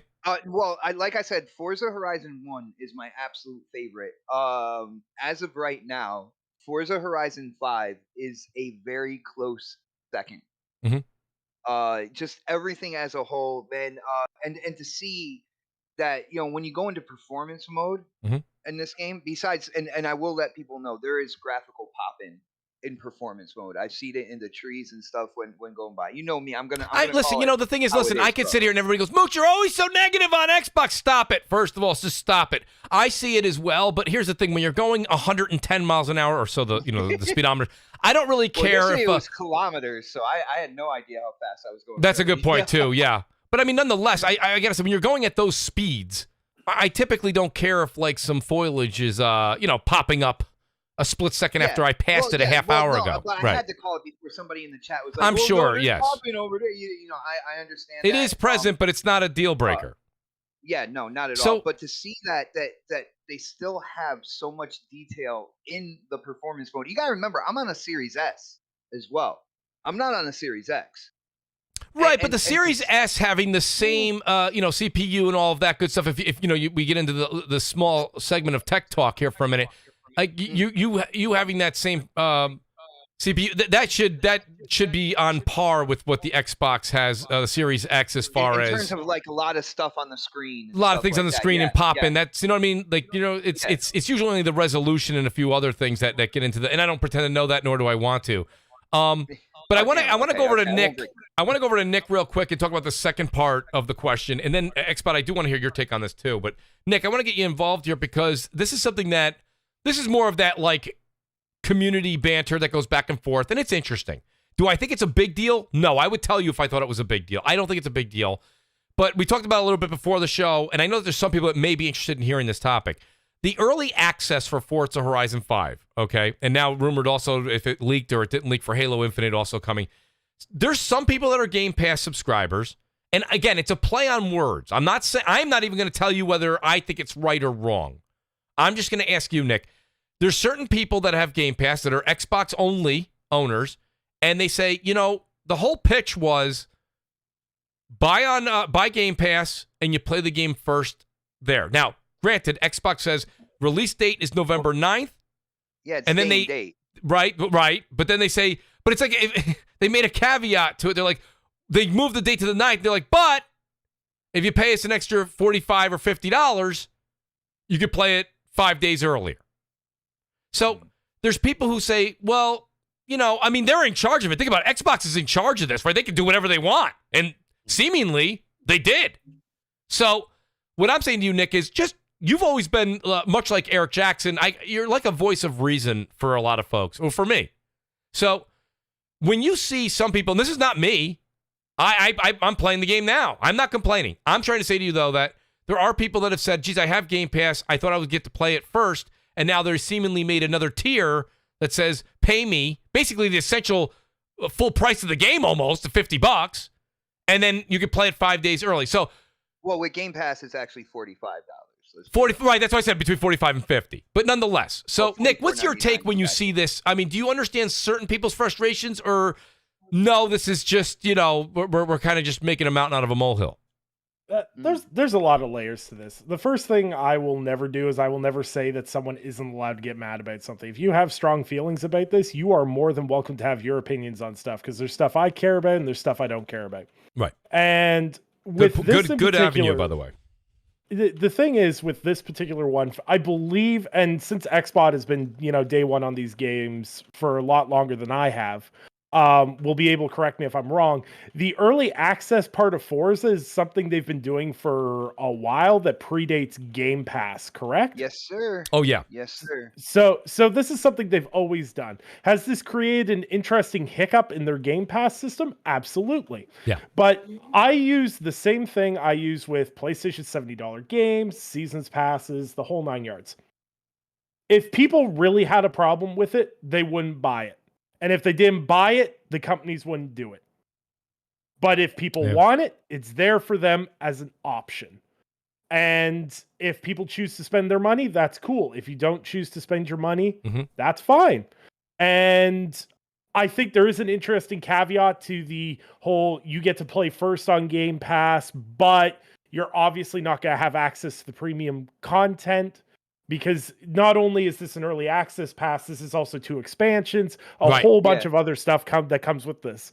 So I understand some people's frustrations on it, and I completely understand that. And I myself, I'm not frustrated with it, but even with how busy my review schedule is this weekend, I was like, I don't have time for this, but I was tempted. Watching everyone else play this game, I'm like, I really want to do this. And the FOMO is it hits you. Listen, the FOMO that PlayStation, Xbox, and Nintendo have over all of us right now is absolutely absurd. But go ahead, Nick. Yeah, absolutely. And I think that's the thing is, like, if people want to spend money on stuff, I'm not going to say you can't spend money on it. And I'm not going to sit there and say Microsoft's bad for doing this because they've always done this. And if they get enough negative feedback about how this was rolled out, and it's honest feedback that they take is, being appropriate to what they did, then they will likely look at changing it. But if it's just a handful of people just upset about it for the sake of being upset about it, they're not going to really pay it any attention. So if you're a Forza fan and you want it to be day one and you feel this was misleading, I feel for you and definitely vocalize your opinion. But otherwise, like, if you don't care about Forza, why do you care about this? Right, absolutely. No, this is right. If Mooch, you are complaining, please actually care about the game, please. Yeah, I agree with that, Nick. That's a great. And you know, Xbot, I noticed. I say, go ahead, Jay. Kudos to Microsoft. Very smart move. You know what I mean? Like, you can't be having all these games, and you guys think that you're gonna be playing these games for $1 for 3 years or whatnot. Yeah, they got to make some money. That's somewhere, a great you know point, what I mean? Jay. So at the end of the day, I think it's miss smart. those guys all the time, Mooch. Damn, shoot the guy. I'm trying. Yeah. It's not like an arcade game. Crap. It's you know what I mean? Hunt. It's like Duck Hunt where you just it's not pushing. You have to actually like guesstimate how many inches in front of the dude floating, and then each gun has a different. I picked this one up off the ground. Only thing safe in the sky is that guy. Oh, jeez. Yeah, I want to comment on Crap. the topic about the No, go ahead, the Jez. DLC, right? So But Jay so made a good basically point. I don't want to wash over that, Jez. Okay, yeah, what Jay was he made a good saying? point. Well, Jay said, they're making $1 on these games in 3 months for $10. Microsoft was probably like, we got to make a couple of beans here. You know what I mean? But there's a caveat to this whole thing. So hear this out. So this is the ultimate version of the games, and they have done ultimate versions with their first-party games, which gives you early access about 5 days or 3 days. They've done this back with Gears 4. I bought it was the $100 edition of Gears 4. I bought it to play it early so I didn't get spoiled on the story. Same. Now, the thing is, Forza has had ultimate editions, but Forza 4 that came out didn't have this done to it. However, Gears Ultimate was given in Game Pass as an incentive to upgrade to Xbox Game Pass Ultimate. So you got to play Gears 5 early. In Ultimate. In Ultimate, exactly. But it was the Ultimate version to play Gears 5 early. So they did give an Ultimate version of a game to play early access. The $100 version basically was given in Game Pass for Gears 5 when it launched. Game Pass Ultimate. Like, yes, Game Pass Ultimate. But if you get Game Pass, wait a second. If you get Game Pass Ultimate now, do you get Forza Ultimate? Well, no. No, you don't. So this is so that's what I'm saying. Just saying Game Pass, and I got to. All right, it's Game Pass Ultimate. You know what I'm saying? Because well, I said the incentive to upgrade to Ultimate. Price difference for Ultimate as well. Yeah, but no, I'm just saying because I thought the same thing, Jez. When I first saw it, I was like, hold on. With Gears, if you had the Ultimate, you got the Ultimate Edition, yes. and I kind of thought. When they did that, that's what I kind of thought they were going to do down the line. Mm-hmm. So, yeah. Why are people saying that Microsoft went back on their word? What did they promise? They didn't promise. No, I don't think they went back on their word. I think it's a play on words because the whole thought was, if you think about it, the whole thought was going to be, you have Game Pass, you play the games first, right? You play Xbox games first on Game Pass, and then they're like, no, it says day and date. Day and date. So now the game ain't come out yet. This is just early access. Well, yeah. So this is not the official release date. Right, this is the ultimate version of the game where you get early access. Yes. But they did give, and as Xbox was saying, in the Xbox, if you had Xbox Game Pass Ultimate, and that was an incentive to get people to upgrade from Xbox Game Pass to Xbox Game Pass Ultimate, and they used Gears Ultimate early access that version as incentive to do that. But people did assume that, I'll just get the ultimate versions of all the first-party games, which is not true because you didn't get that with Forza Horizon. But I'm going to tell you the one thing with Forza Horizon 4. The one good thing, though, is that they did with this one is that they actually including the expansion passes in the thing, because usually they only included the car passes with the ultimate version of Forza, and you had to pay for the expansion pass, which was like $30 to get the 2 expansions. Yeah, dude, but now they've done it though. They put it all together in one upgrade, so it's awesome that you're getting the expansions and the car packs in the upgrade for Ultimate. Yeah, well, no, you're getting the welcome car pack, you're getting the car pass, you're getting both expansions. You're getting that's the new. VIP pass. You're getting so much for that $45. If you are like a racing gamer, you get into the racing games and stuff like that. It is a really good I deal. agree. I don't think. Listen, I'm not saying I'm not making a mountain out of a molehill here. I just saw people saying, I have Game Pass, and I'm not going to pay $50 extra because you're right. You are getting a lot of other things besides playing 5 days early. You're getting both of the season passes. I'll say You're buying DLC for a game you don't own right now. It's Like, more Correct. egregious. It's more egregious in like a heavily multiplayer games, right? Like where there's maps to learn. Like if you're somebody that's just waiting there, you know, and you're like, well, Right. one of the main appeals of Game Pass is you don't have to buy the games, and so you know you're supposed to get all these perks. But then people like it's going to happen with Halo, right? That leaked that they have a early edition bundle. Well, the people that are going to want to get an early jump on the, you know, the multiplayer and learn the maps and stuff like that, they're going to pay for that, and they're going to be, you know all the maps and stuff. And then when the people, just regular people, play it from Game Pass, they're going to get their asses kicked. You know what I mean? Like it's not a good setup for multiplayer games like that, in my opinion. So yeah. I also, think too, like... the thing is that if you look at the content, what was in Gears Ultimate versus what's in Forza Ultimate. Gears Ultimate, all the maps were free included. Really, what you're getting, you're paying for is the early access, and you're paying for some skins, and I think even the Terminator one that you were getting early access. Whereas in Forza, you get early access to Phil's OnlyFans. That's what I think. Oh damn. But also, with Forza though, you're getting car pack. But I'm saying that the fact that they included the expansion passes, because that was that I remember that grinded my gears. I remember for Forza because I bought the full edition, and then when I found out I had to pay another $30 for the Hot Wheel for the Snow Mountain and the Hot Wheels. That was a separate pass, and it wasn't part of the Ultimate one. And I was like, I'll never buy an Ultimate version again because they finessed me. You know, I had to go buy all the car packs. I got the cars, but I didn't get the expansions. And at the time, there was no option to buy the expansions. It came as an announcement later. Right. So I'm glad they're doing it now, where with the Ultimate version, which I think is a great value for the $40, $50, the car packs, and then you also get the expansions. Those expansions for Forza Horizon have been awesome.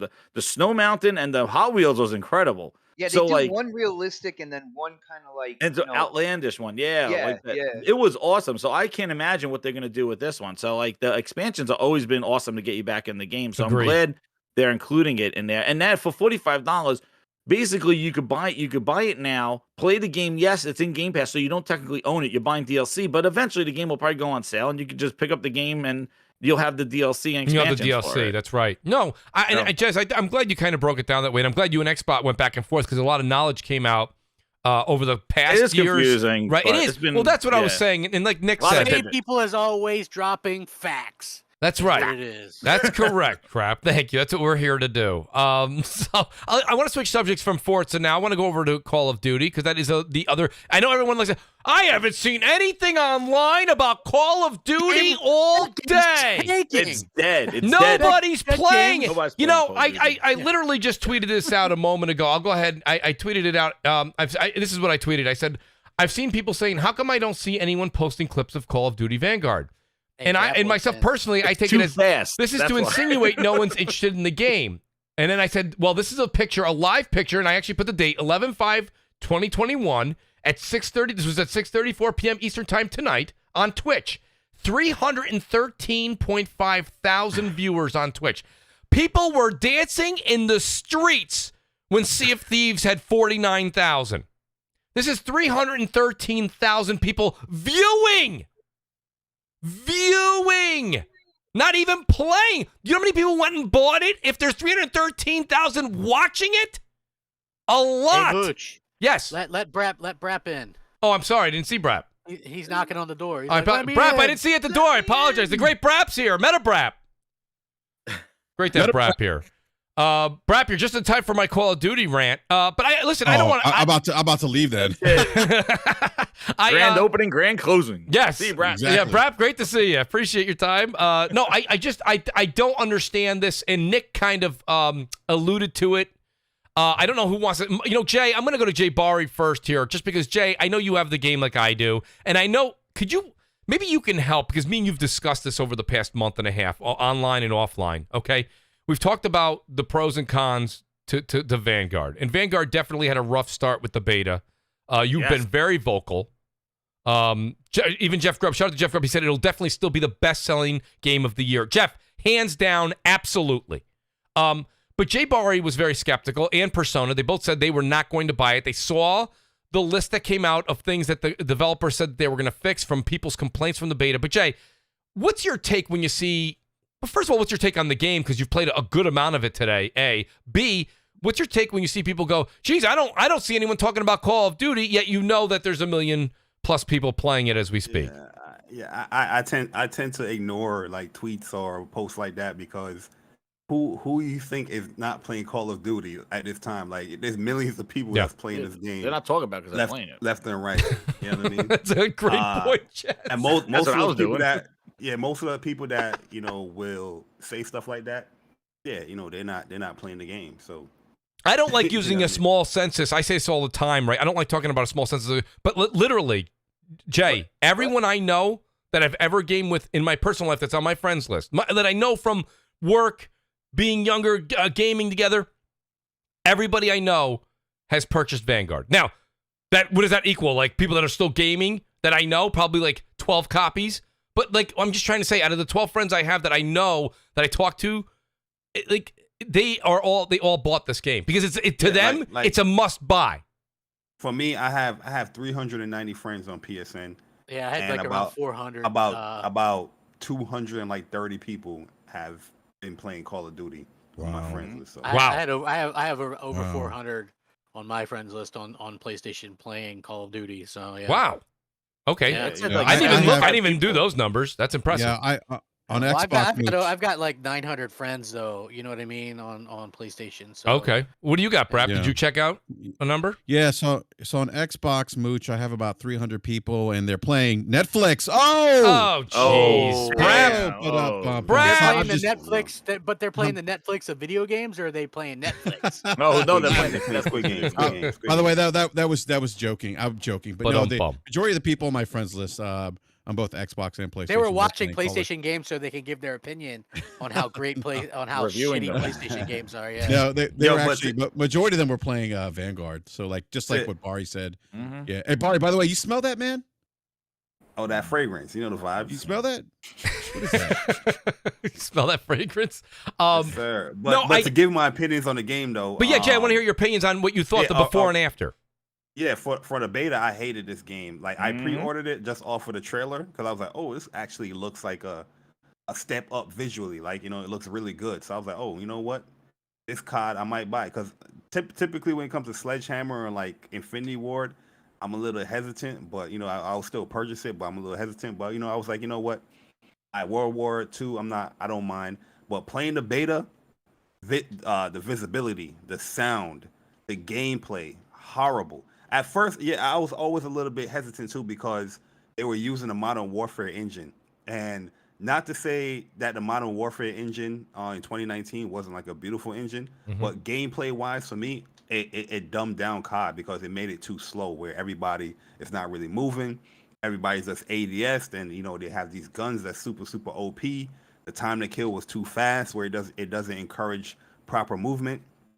And I didn't like that. So when I was playing this beta, the vibes for me was like, you know what, I'm getting a refund. PlayStation refunded me. Yep. And I was not going to play. I was not going to buy this game. But the devs, they came out and they had a whole bunch of patch updates.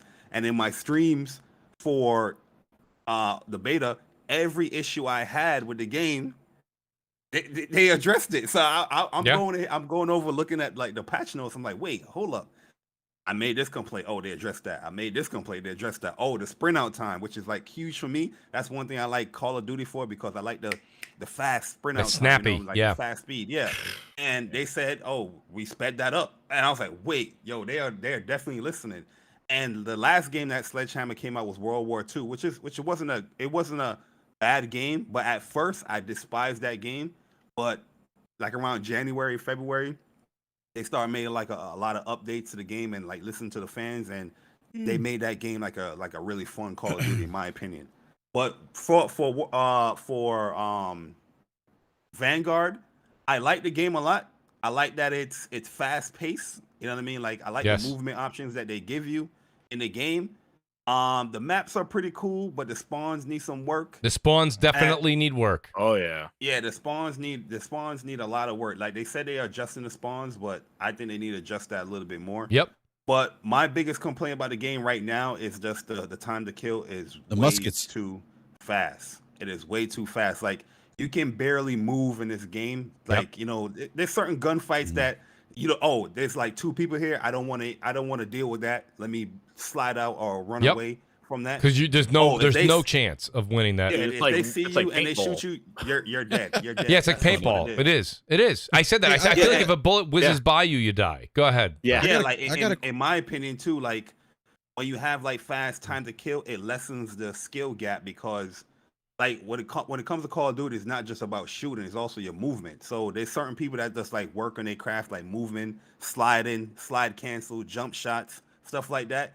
It doesn't really matter. Or strafing, like a very common tactic in COD. Break out the old drop shot. Yeah, like so you can throw off people's aim. But this game, once they tag you, it's just like boom, you're dead. Yep. So the person that doesn't play COD like that or never played COD in like 6 years, they can pick up this game and get like 20 kills because as soon as you touch somebody, you're dead. You know what I mean? So yeah, I wonder. Question for the panel: do you guys think that that Battlefield's going to be the shooter of choice this fall? I personally do not. Take it. Both. I think COD is going to take it. Honestly, from what I play for Battlefield Beta, unless that changes dramatically, I think COD is going to take it this year. Like when it comes to Halo, I'm not knocking Halo because I think Halo is cool gameplay wise. But the fact that they don't have like match XP, I think that's going to kill a lot of people that's coming into Halo. Yeah. But Call of Duty has everything that somebody will want right away, day one. You know, you have that match XP. You're going to have a whole bunch of content to level up with these 16 operators. maps. Even you go level up the guns to like 100, and the guns have proficiencies. Yeah, on the them guns too. have a whole bunch of stuff. Like they have a lot there in this game right now, day one. So I think a lot of people are going to gravitate to Call of Duty. That was my next question. I for the panel was Battlefield 2042, and I know that there's Portal, and guys, I really, Jez, I'll go to you. We'll kind of mesh the two categories together here. So because they do go hand in hand, since we're talking about shooters here for the holiday season. So can you explain to me in depth, or not in depth? Pardon me. You can give me the short version of what to me Portal is the community making maps, or the developers made maps of the past Battlefield 3, 4, and other beloved games, and they have those maps available for you to play, which is fine because even in this one here, Call of Duty, there's some of the very first World War II game, World at War. There's a couple of maps from there. Yeah, they do that all the time. So when people are like, "Well, Portal sold me," and I'm like, "Really? Why?" Well, no, the difference is though is that you could add elements of those games plus the new future stuff to those maps, and that's the thing. So you could have like your traditional tanks getting bombed with VTOLs, like a World War II tank fighting a VTOL, like from the future warfare. So you could just mix and match all the different genres of Battlefield, but Bad Company, with all the different elements. You could have, like they said, they had like World War II guys with the with needles or whatever like that. They're running around like that, and the defibrillators and stuff. And you can mix and match all different time points. So it's basically like a World War II and advanced kind of all mixed together on these traditional maps that we know, with destructibility and the levolution that they've had. So the variety that you could add to that is actually incredible. So it's not locking you to a time period. Instead, it's taking all their favorite battlefields and kind of mixing all the different vehicles, weapons, and Battlefield. Any Battlefield map already gives me a headache. Now you just gave me a migraine. Well, no, but they increased the speed though. They increased the speed of Battlefield. And the other thing too is with Battlefield, like I keep telling you, like Conquest is probably not the mode for you, Mooch. I think you strike me as somebody who likes team deathmatch. Yeah, Rush is more. Yes, Rush is where it's at for me. It is Rush is where it's at, and so that's why I'm like, for what I'll let you what finish, Jez Brap, but said, I want to counter that. But go ahead. Yeah, no, for what Jez just said, like that's why I'm hyped, and there's a little bit of nostalgia there for me. Like Eureka Harbor is one of my favorite maps from Battlefield Bad Company 2, where that map, I mean, that was probably like the one map I think I played on rotation over and over and over again, because the Thompsons were so badass in that. If you had a good engineer, you knew how to operate the tank. I mean, you would just go in there in that map and just destroy teams, and it was great. But I like the idea because I think it adds a twist. I don't know if any other shooters have done that. It just adds a different dynamic element to the replayability, to the gameplay. I think the portal mode is going to be fun, like the first month, but after that, wrap it up, because The issue with that mode is going to have is going to be a lot of balance issues if you try to get Yep. crazy. I just wrote. That's what I was just writing to Guapzilla. I said, Yeah. To me, you know, and people can go ahead and say the cheaters and the issues they're having with Warzone. Cheaters are going to be everywhere as well with Battlefield. So take the cheater part out of it. But the point I'm trying to make is it's just I think Warzone's a more balanced. When I look at and I played a little bit of the Battlefield just looks like it's just a conglomerate mess. And people are like, well, no, it's a lot of fun, Mooch. And it's like, I understand you're playing with your 3 or 4 friends, and one friend's in a tank, one guy's on top of a skyscraper, the other one's dangling from a twister. You know, Mooch, I don't know. You don't have to play those maps though. What the hell is going on? Mooch, there's Wait more a second. I was Call of Duty. This one, how fast that this is. You're telling me that? Well, fast. I didn't say fast. Dude, I said once. This was. Nick, I was getting killed. I saw my screen. I was about to took one step. I got killed because somebody I'm not talking dropped a bomb on me. Well, yeah, Dude, this is chaotic. This Call of Duty. Hey, Mooch, yeah. This basically, pod is very chaotic. Very yes, chaotic. it's small maps. A lot of people. I think Mooch's experience on Battlefield is a lot like mine. You load it up. There's always a fight and a rush to get to the vehicles. You don't get to one. Yeah. So you have to run. You're late catching up. They don't take a base or whatever. You get killed. You have to spawn way back. You run again. Then you see you a get little an F-15 dropped on you. Yeah. You get an F-15 dropped on your head. Hey, or crap, I found a good place to hide. Boom, there goes the wall. Here comes a tank on your face. Okay, great. You see a little glint. It's a chaotic mess. You see It's a glint just a like mess. 800 miles away. Next thing You you know, get you're sniped. sniped. I've watched You know so what I many mean? people Like, on. I've watched so many people on Twitch playing, and I mean people that we know. And they're having.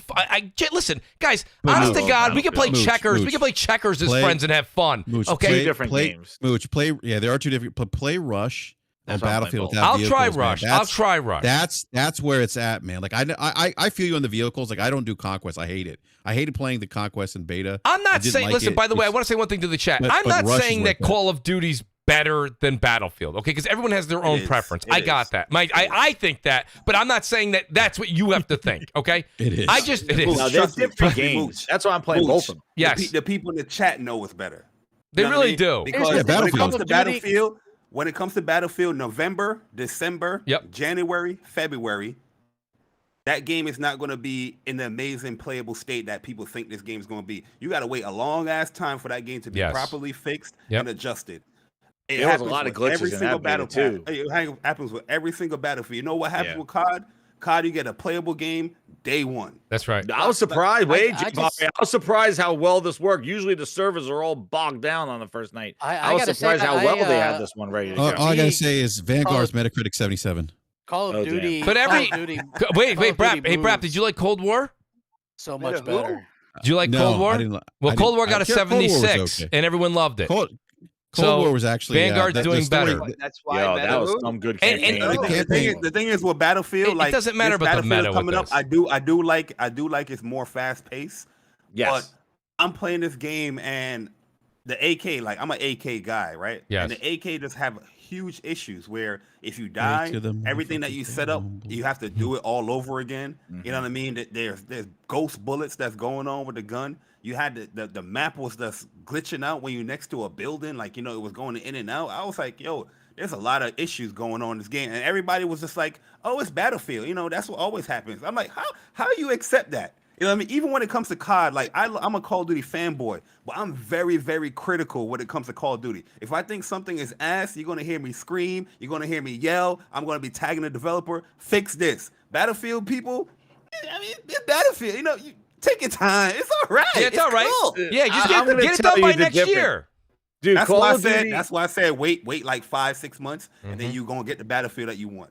If you're a Call of Duty fan, you're not going to like Battlefield, and the reason why is because you're a headhunter. You want to get your kill streaks. You want to get those satisfying hits that hit detections right on point and go. Battlefield, it's not about that. It's about setting up, like, you know, capturing points, healing people, doing side stuff in addition. That's an outstanding sales pitch. That's an outstanding sales pitch. It's a difference of the two of them. That's why you're not going to like it. But here's reality. Jez, where are you? Jez, where are you? I'm over here. I'm in a tank. Where? No, What tank? that's I'm in again, Mooch. I'm on the 85th floor of the Again. skyscraper. No, Are you on the no, 47th Mooch, floor of the again. skyscraper? Vehicles in this new one. You Mooch, can have. You Mooch. could call them in at, yourself. at the end of the day, it's Right. not. I don't dislike Battlefield. I play Battlefield. People think I don't play Battlefield. changed a Every lot time, in every this time people like play Battlefield, Barry, I say, all right, come and play with me. Where you at in the leaderboard? Yeah. You're all the way at the bottom. I'm at the top. So that's all I gotta say. Look, I can play Mooch, Battlefield. It's just the gameplay, how it is. I like the more. See, for me, it goes- faster-paced- you It's like everyone's- the Switch-based, I would yeah. say the biggest complaint with Battlefield is that a match takes about a half hour to 45 minutes to find out what the hell who wins. Yeah, there's That's yes, the one problem yes. I have with that. There's no satisfaction of a start and a stop. I'm going to play. You got to sit down, and I'm going to tell you, when they had those load times and stuff, you add another to 45 minutes to playing gameplay. There's about another 20 minutes of waiting Yeah. to get Hey, into it. Yeah, I don't They like the did fix spawning it. either. I don't like the spawning in The Battlefield. spawning's fix it. terrible. Yeah, but no, you And spawn on your squad. You 2040 spawn on your it was squad. bad. It was You bad. spawn on your Spawning was squad. bad.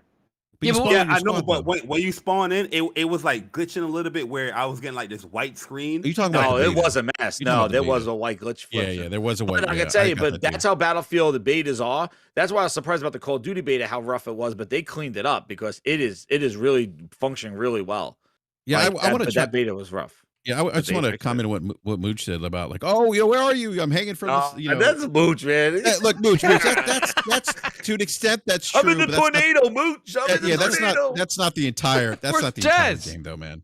That's not the No, entire I know, game. I know There's- it's not. parachuting in a Listen, tornado. first of all, I'm you can't spawn in with a squad every time. There's times where you're Yeah. in Well, combat, your squad's you getting just shot can't at. Your, spawn. can't I was saying your spawn on squad's them. getting shot at sometimes. You can't land right. I mean, I don't want to land even in No, even you in can. Warzone. You're gonna What's the die. first You thing don't I wanna do say, that. Brad? Well, I've played Warzone with you in a while, Brad. But like, what's the first thing I say? Is it safe for me to land there? Right? I'm not going to always just land where my Well, squad I mean, is. Look, I If don't you're think under we can fire. we can't compare the almighty, Well, Warzone, yeah, which is absolutely, the best- naturally. But I mean, the best battle royale that's out there right now. I just think, listen, and don't get me wrong, there's a lot of people taking offense to it. If you like Battlefield, like by all means, pick it up. I'm just saying to you, like when I've watched people Game of the playing it, year. I've been watching people playing Yeah, it. I'm It's excited for did you say game of the year? yeah, Oh my god, it's my opinion, man. It's my. it game of is the your year. opinion, Brap. I cannot. That's What- you know what? What's your gamer tag? Oh, damn. Barry, Dude. said what? You know, Hey, Give a Barry, blood am I- sample on your way Barry, out am I of the talking? podcast. Barry, am I talking reckless? Is that why? You know, Man, Call of man. Duty fans back in the day, and Crap was very vocal on this back in the day. He got really pissed off the year that Blackout came out and they didn't have no campaign. And none of the Battlefield, everyone who loves Blackout. Battlefield, I don't buy Blackout Battlefield 3. for the campaign anyway. Listen, I got to be really frank with everybody. Most people don't buy Call of Duty for the campaign either. Do they happen to dabble with it? Everybody dabbles. Okay, they dabble, but we go for the multiplayer. That's what they're really there for. but So that campaign was good, the thing is though, with the campaign, they'll go, well, look, only 25% finished the campaign. Well, how many people bought the Call of Duty game? 30 million. So it's still millions of people playing it for the playing the campaign. I like the campaigns. They're great. Like they're like blockbuster popcorn movies, action Yeah. right away. Yes. You can get familiar with the guns and the movements and stuff like that. That's what I like about it. Yeah, I like 'em. It's I thought I I thought Cold War was well done. Yo, that Cold was War a was great very campaign. good, was and great. so was You know, Modern Warfare.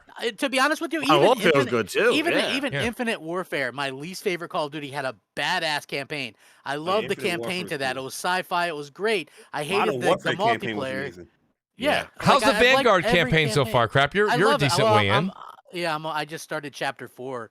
I love it. I think it's really well done. The way that they've kind of done it. I think it looks great. I think it plays great.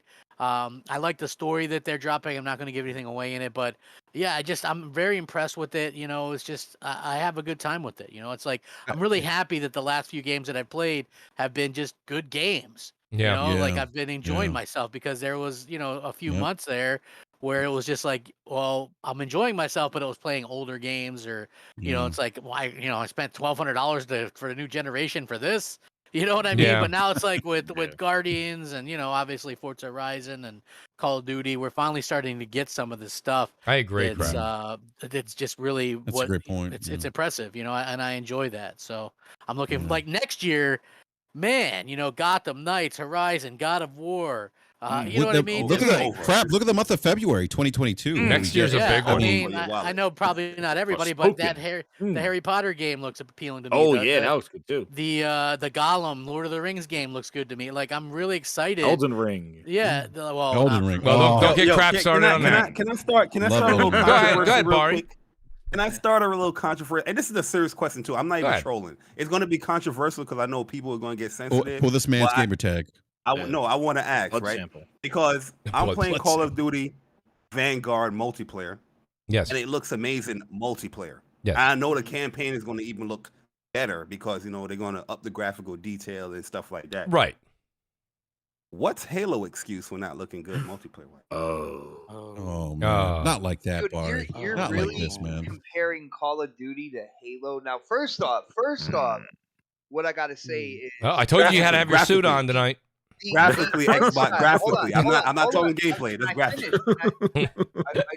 I'm responding to you, man. First off, I've already gone on record in terms of the art style because they're trying to bring back Halo 1.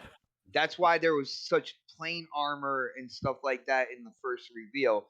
And they're not doing anything. They're just adding like scratches and detail and stuff like that over it now. But the big misstep, in my opinion, when it comes to graphics, was them trying to cater to the old school Halo community. It's not necessarily that the engine can't do this, or what it was they kept hearing that this community wanted a certain type of Halo, and they tried to give them that. Hey, Xbot, I was told those are the true Halo fans, by the way. Yeah. Oh, you know what? The old I thought you brutes might get did a a kick. facial I don't hair agree on with them, that, by the so way, I guess but they didn't listen. I guess they didn't listen all the way because the old brutes did have facial hair on them. So I guess now they're really listening. No, but you know what though? Xbot's right though. Like cross-gen? Uh-oh. What are you talking about? Cross-gen? I like where BRAP's going with this. Let BRAP speak. No, I was gonna say you don't know.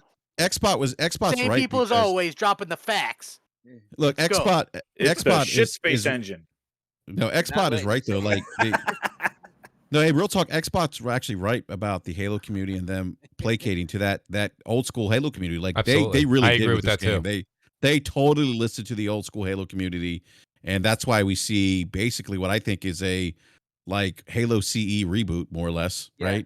Are you saying that the Halo community didn't want a finer looking game for next gen? Yo, Like, Jabari, what it was now, Jabari, think when it comes to the Halo community, they thought that the Spartan armor from Halo 4 and Halo 5 was too technical, was too busy. They wanted a simpler Master Chief armor set. They wanted simpler all that. My Master Chief in pajamas. When it came to the Forerunner kind of like structures. They're like, why is it all new and shiny and kind of reflective and stuff? It's supposed to be dull and worn out. And they really went in and took any of the graphical advancements from Halo 4 and Halo 5 and said, you know what? We don't like any of that. That's what they did. And they were constantly that's facts. Here every day about facts. it. Yeah.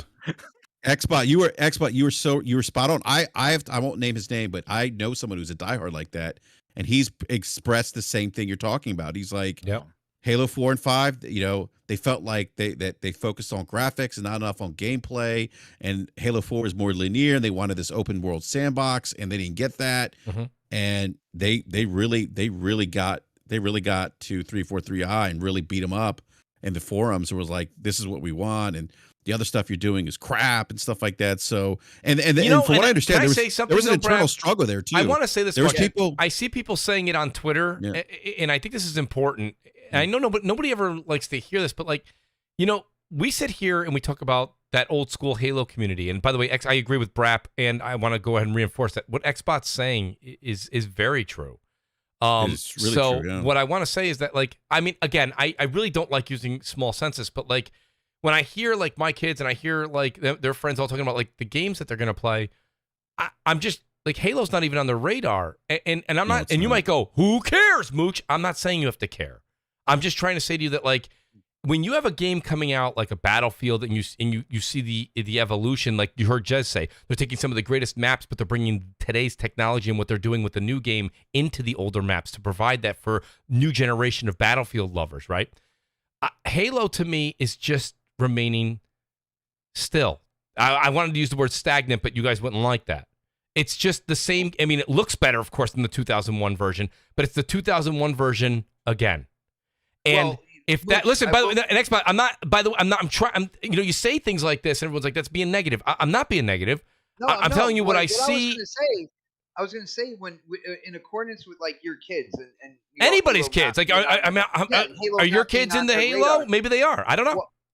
One of the twins is gonna be playing Halo with me, and then therefore his friends are gonna be coming in and stuff like that. I think one of the things that 343 and Xbox did that people were scratching their heads at first about it. Yeah. But it's going to turn out for that demographic that you're talking about. It's going to turn out to be a good thing. Is the whole free to play aspect when it comes to the multiplayer? That is a doorway for that demographic. When they find out, I agree with that. I agree with that. They will go in and try it, and they're going to snag some people with it because I agree. If they stay true to the Halo multiplayer gameplay. That gameplay, you remember, it just feels so dated. So it's worse when you have the IGN fools playing it and playing with two left thumbs. I saw that. I just want to say, like, that might not necessarily appeal to like new players though, because what they did with Gears of War 5 was really trying to dumb it down and give you a boot camp and give people like non Gears fans a chance to play the game. And what happened was they bring in these noobs that suck, and they get their ass kicked anyway by the hardcore gamers, and so they don't stick around. And then because of the changes, the hardcore gamers didn't stick around. So like you really risk kind of your audience when you make some changes like that. I understand what's happening, but things don't always work out the way that they plan. I mean, I'm sure Microsoft really had planned to go on in with xCloud and we were going to reach billions of gamers. I've always stated that was just wishful thinking and a PR thing. Well, and it really kind of turns out to be the case, especially when you look at things like, I don't think that there's going to be this huge subsect of people who don't own a PC or a console. They're going to play this game, and we're suddenly going to reach all those people because I think that it's a bad way to play. Right. But can I? One thing. No, I want to piggyback off what Crap was saying, real quick. So I think like to Xbox point, I think they'll pick up some people, but also to Craft's point, I don't think it's going to be like they're going to pick up like a ton of people. And I say that because while yes, the free to play is a way to remove the barrier of entry and get people interested in this game, I think it's more so free to play for the PC space, right? Because the top shooters on PC right now are free to play, right? And again, if you think of free to play, what Mooch used the example of your kids, a lot of the kids, especially, and I have a 12-year-old, like for them free to play, you know what? That's Fortnite. It's Warzone. Like that's Fortnite, that's Apex. what they're into. It's the mode. It's the mode. And I say this all the time. And shout out to Game Down Sites. He goes, Mooch doesn't like to use a small census, yet he does. Game Down Sites, you have to understand something, all right? I don't know if you do a show or you do, whatever it is you do. Like you have to use an example. I'm not saying what I'm trying to give a point is that I'm not using my example as law. I'm giving my example as an example. I mean, it's the best I can possibly do, right? So what I'm trying to say to you is what BRAP just said and what Xbox saying, and Xbox the one that I usually uses the family in his family. But even though I always say we can't use it, it's still over and over. But it's still. But you know what though? But Xbox, it's your example. It's what's in front of your eyes. So it's what you hear and what you know. You know what I noticed? When it comes to Halo, again, the twins and stuff like that. The mode that they kind of gravitated more towards is like infection. Absolutely love infection and such. And I think when it comes down to it, yes, Halo multiplayer is free to play. They stated that they are working on new game modes. I think it's gonna hang on what those game modes are. That's it, Xbox. At least they got Oddball. They showed that Oddball back. I love Oddball. Oddball's fun. I love Oddball. I think it's more. I liked Headhunter with the skulls one, where you had to hold on to the skulls, and when you get shot, all your skulls. We're gonna have to get together and play. With those game modes that are based on cooperation and things like that. Without a traditional level up system, are people going to play towards that end goal, or are they just going to be going for a 360 no scope with a pistol to level up for the day? Like that's the thing that I also. There's a lot of questions, Crap. Fix that. Yeah, like that. That's a big question. I think your question, Crap, is valid, and I do want to go back to BRAP's point of the modes, because you could sit there and say Warzone and Fortnite and Apex. But, every night on Twitch, and I use Twitch as an example, that's a large census, okay? those 3 games are always in the top 10, top 5 usually. And it's not because of Fortnite. In fact, the top 3 are, I think, Warzone, Fortnite, and Apex. Yeah, usually Dota's in there too. There's a couple other games, but I'm saying on PC, yeah, legal... but on Xbox. Well, no, on I'm Xbox specifically. I'm going by Twitch. I go to browse in the top. Oh, okay, yeah. I hear you. Yeah, I hear you. But no. And shout out to Gaming Down Sites. All love right back to you, Gaming Down Sites. I'm a big fan of Gaming Down Sites. I'm just saying, like, I have to use the only example that I can give as far as the new generation goes, because I'm not new generation. This just in, you guys know that.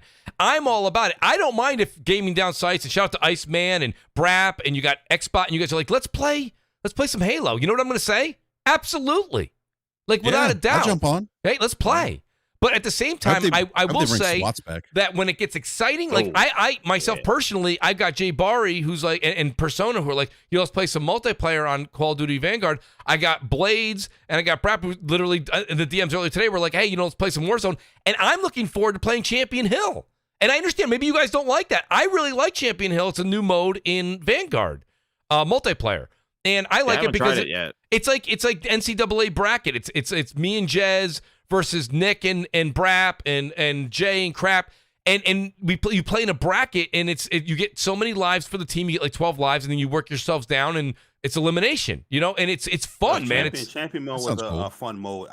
It just, when I played it in the alpha with all the sound and all the issues, it was bad, and had issues there. Yeah. No, what I like, I do like the moving hill though. That moving hill, that is a fun mode. Oh man. that just goes around. around. What it's called, but I like that mode. I call it rooftop party mode. But anyway, because like it just goes around the roof. No, pretty much hard point, but the hard point moving hill that just goes around the map and stuff like that. And we played it on the rooftop thing, so it's pretty funny.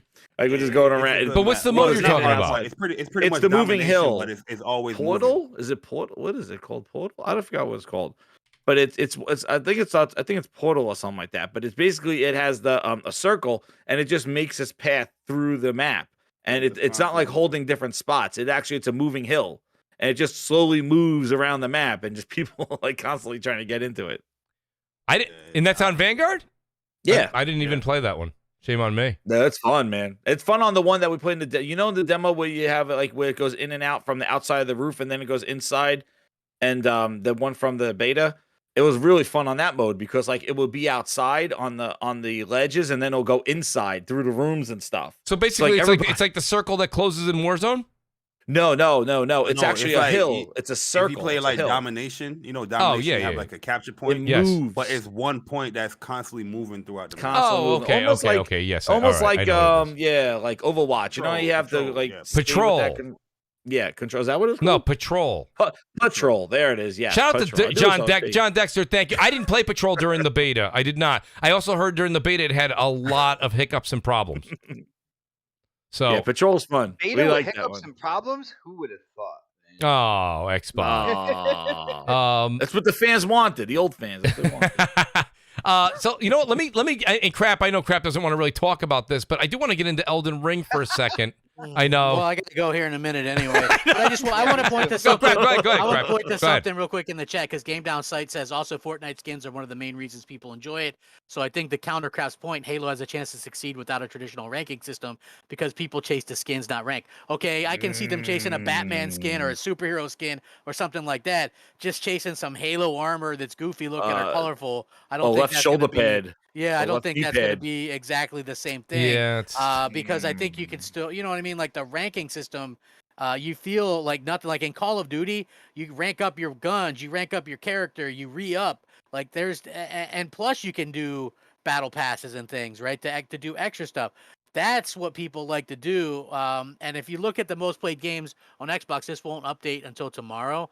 But right now, Call of Duty Warzone is 1, Fortnite is 2, Apex is 3, Grand Theft Auto 5 Online is 4, Call of Duty Black Ops Cold War is 5. So I would expect Vanguard to shoot up to number 1, you know what I mean, or thereabouts. But Call of Duty just is that gameplay that's really slick. And that people kind of gravitate to, and the way they've got it right with the way you level up, because when you come out with these games, you have to change them up somehow, right? Like the world isn't the same as it was in 2007. And I always tell people this, 2007 was great. Maybe the best year in gaming, if you think about it. I remember I was going through a rough time. I was getting divorced. the first time. And I was kind of sinking into video games as a way to kind of just have some fun. Call of Duty 4, Modern Warfare came out that year. Halo 3, BioShock, Assassin's Creed, BioShock, Mass Effect. All these Mass great Effect, games yep. came out that year. That's next And, year for us. God of War, yes, God of War came out. I think the first Uncharted came out. There was so many great games that came out. It was just an amazing year. And that's why I always look at when I see on Twitter people go, "Holy shit, 34,000 people playing Age of Empires on Steam! What a great number of people!" And I look at this and I go, on Halo 3, on any given night, on a weeknight no less, you would see over 1 million people just on a 360 alone playing this. When I bought Black Ops 2 that night on 360 and went to play it at midnight launch, there was 3 million people on there. That's a lot of players to me, right? When I see them go 54,000 on Sea of Thieves, holy Nikes. Yeah. You know, I'm like, that's not a lot of players to me. You know, I'm sorry. You know, it's just not. And I tell you, because it's a different time. And I think like Halo's time is long past. And I know people want to relive the glory days. It's just that, and I want to be on record as saying Halo Infinite will, quote unquote, launch as the most played Halo at launch ever. They'll tout that. They'll brag about it. 3 months later, we'll see where it's at. Right. We'll see where it's at. That's kind of where and that goes for all the games. You know what I mean? It goes for Call of Duty, goes for Battlefield, and it goes for Halo. It's not where it is on December 9th. And like today, it's not like the only reason I made the point of today was because so many people are like, I haven't seen anybody talking about Call of Duty. You don't really have to talk about Call of Duty. Call of Duty does fine without talking about it anymore. You know, same thing like I don't see GTA 5 footage anywhere either on Twitter, but it's doing all right. You know, I mean, it's sold 155 million units thus far, and then the remasters are coming out next year. It's going to sell another 100 million. You know what I mean? That's a juggernaut. Yes, it will. But you know, I don't want to cut you off. Were you done with your point? I was going to go to Elden Ring. Yeah. I know it's a little bit of a bore, but I did want to talk about it for the Elden Ring fans out there. Boredom ring. Am I right, guys? Am I right? You hear what he's saying? You hear what I'm saying? Yeah. That's great. Oh, okay. That's great. No, God bless to anybody who loves those Souls games, man. I'm happy for you guys. Well, that's the thing, you know, and I'm glad you kind of say it that way, though. Crap, this is an interesting caveat. This is an open world kind of Souls game. A lot of people were watching it, and I was looking at the chat when the show was going on. Did you guys see this too? I guess I'll start with Bari. Bari, I know you got the collector's edition. Jay, did you? Oh, nah, I just got the digital deluxe. I think I might wait for that premium because I want that helmet. You know what I mean? Okay. I saw the helmet, by the way. It was crazy. But, I mean, it looks like people are saying it's like an open world Dark Souls 4, which basically I would kind of buy into that. But it has more, and shout out to BG, too. I watched his reactions and live stream. You know, the one thing that I was impressed about Elden Ring was I was impressed with the amount of magic that's utilized without having to change, you know, your weapon. It's more incorporated into the player now, so you can actually have that magic and sword play or axe. You know what I'm saying? What I saw from that preview, I really enjoyed because you know, I played Souls games here and there. Majority of them I haven't finished. Only ones I finished is Bloodborne and Sekiro. And the reason why I like Bloodborne and Sekiro is because how, you know, how much offensive, you know, abilities you have. Like you can keep the pace moving. If you're aggressive type of person, you can keep it moving. And from what I'm seeing there is like I see a lot of magical and cool abilities, like a lot of offensive abilities there. And I like how vertical it can be. Like when he's on the steed or he's just traversing throughout the world, like he's climbing. Like it's kind of like Sekiro. Like can be very, very vertical. There's stealth in the game, which is cool. But yeah, like I enjoyed what I saw. So you know, I pre-ordered the game. I'll be honest with you, I don't know when I'm going to play the game because, you know, Horizon and, you know, Forbidden West is definitely going to be like, you know, the first game that I play, like that main game I play in like February.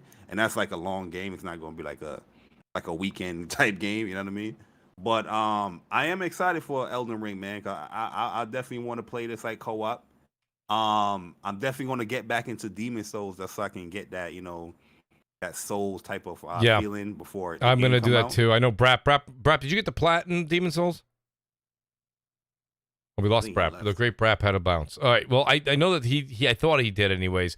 I do also want to do that, Jay Barry. I want to actually get back into Demon Souls. I didn't get that far at all, and I don't know why. I think it was just because just before the PlayStation 5 came out in Demon Souls, I had platinumed Bloodborne. and I like a little bit of a break. I really don't want to go Bloodborne, Demon Souls, and then like people. I want to do something different. So I just kind of like, now that I'm jonesing it again, I kind of want it, but then I'm like, man, do I want to go and spend 40, 50 hours on Demon Souls, and then is that going to ruin my feelings for you know what I'm saying? Yeah, for the next game. For Elden Ring. I get you. Like with Demon Souls, like I put probably about 4 or 5 hours in that game. Like I beat 2 bosses, and I was like, you know what?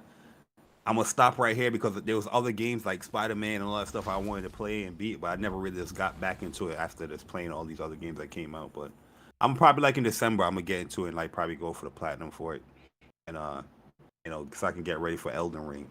So now, some people in this community, they think yo, Bari, he doesn't play Souls games. Bloodborne was my jam. I love the hell out of Bloodborne, and I mastered that game to the T.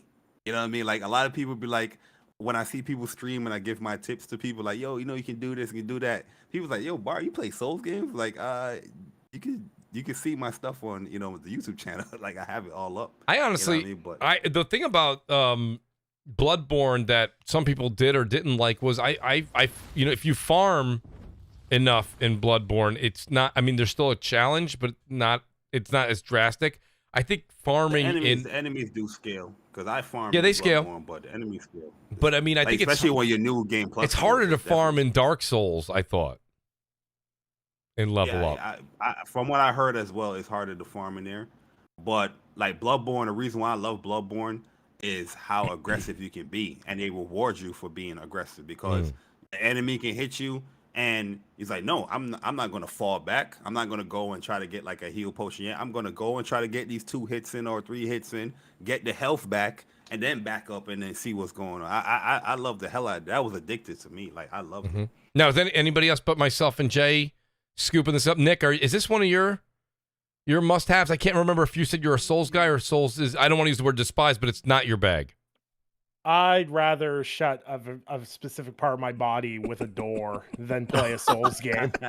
Honestly, it's one of those things. I 100% understand why people love them, but I am not a patient man. I run at everything head first, and if you do that in a Souls game, you're gonna get clapped. And I'm terrible at them. I have no problem. I have 5 achievements in the original Dark Souls. I've played every one of them a little bit enough to know that it is not for me. But Elden Ring looks really exciting for a lot of people, and that makes me happy for them, but there is no way you will get me anywhere near Elden Ring with a 10-foot pole. Yeah, Nick, and it's funny because I've had this conversation with Crap for many years. I always love to do a Mooch sales pitch, but this is really one of those games where I truly do have this feeling, though. And Nick, let me tell you something. Again, maybe ends up being a sales pitch, but I don't mean it that way. I really don't. You play games you play RTSs and games like Age of Empires. To me, they require, I'm going to use the words patience. There's a lot of patience that go into those games, I believe. And I think when it comes down to it, I think that someone like you who is so dedicated to something like an Age of Empire, when it comes down to it, is you just learn the actual, how do I put it? You learn the way that the developer intends you to fight the fight, and then you can kind of go about it kind of your own way, but you have to learn the game. The game makes you play. I'll give you an example. In Dark Souls, God, it's been a while since I played Dark Souls 3 now. I forgot. Guys, correct my terminology if I'm wrong here. It's not your embers. It's something else. What do you have to use to call in a friend into the game in Dark Souls? Oh, the white stone or the no, that's the blue. No, it's an actual. You have to be undead, or you have to be a human. You can't be of one of the undead. Anyways, I'm going to call it an ember. I'm probably wrong, but you have to have that. And you're probably going, so Mooch, what's your point? My point is the game makes you play the game. You have to play the game to earn the embers to bring your friends in the game to help you. That's a unique trait. Is it not? It's not like I just... And they don't tell you. There's no tutorial. They don't tell you anything. Nothing. Nothing. That you have to play. I know. And you I had need to patience. explain everything because I'm not a Demon Souls person. There's a lot of different enemies that I had to fight 4, 5, sometimes 7, 8 times until I learned the way that 12, the creature was going. Yeah, 13, 186. 36. There's always so many different variations to these enemies. And I always think that that's something that I try to tell people. It's like if you go back to the old Castlevania games, and I don't mean the Castlevania games you're playing now because you're older and you can destroy them.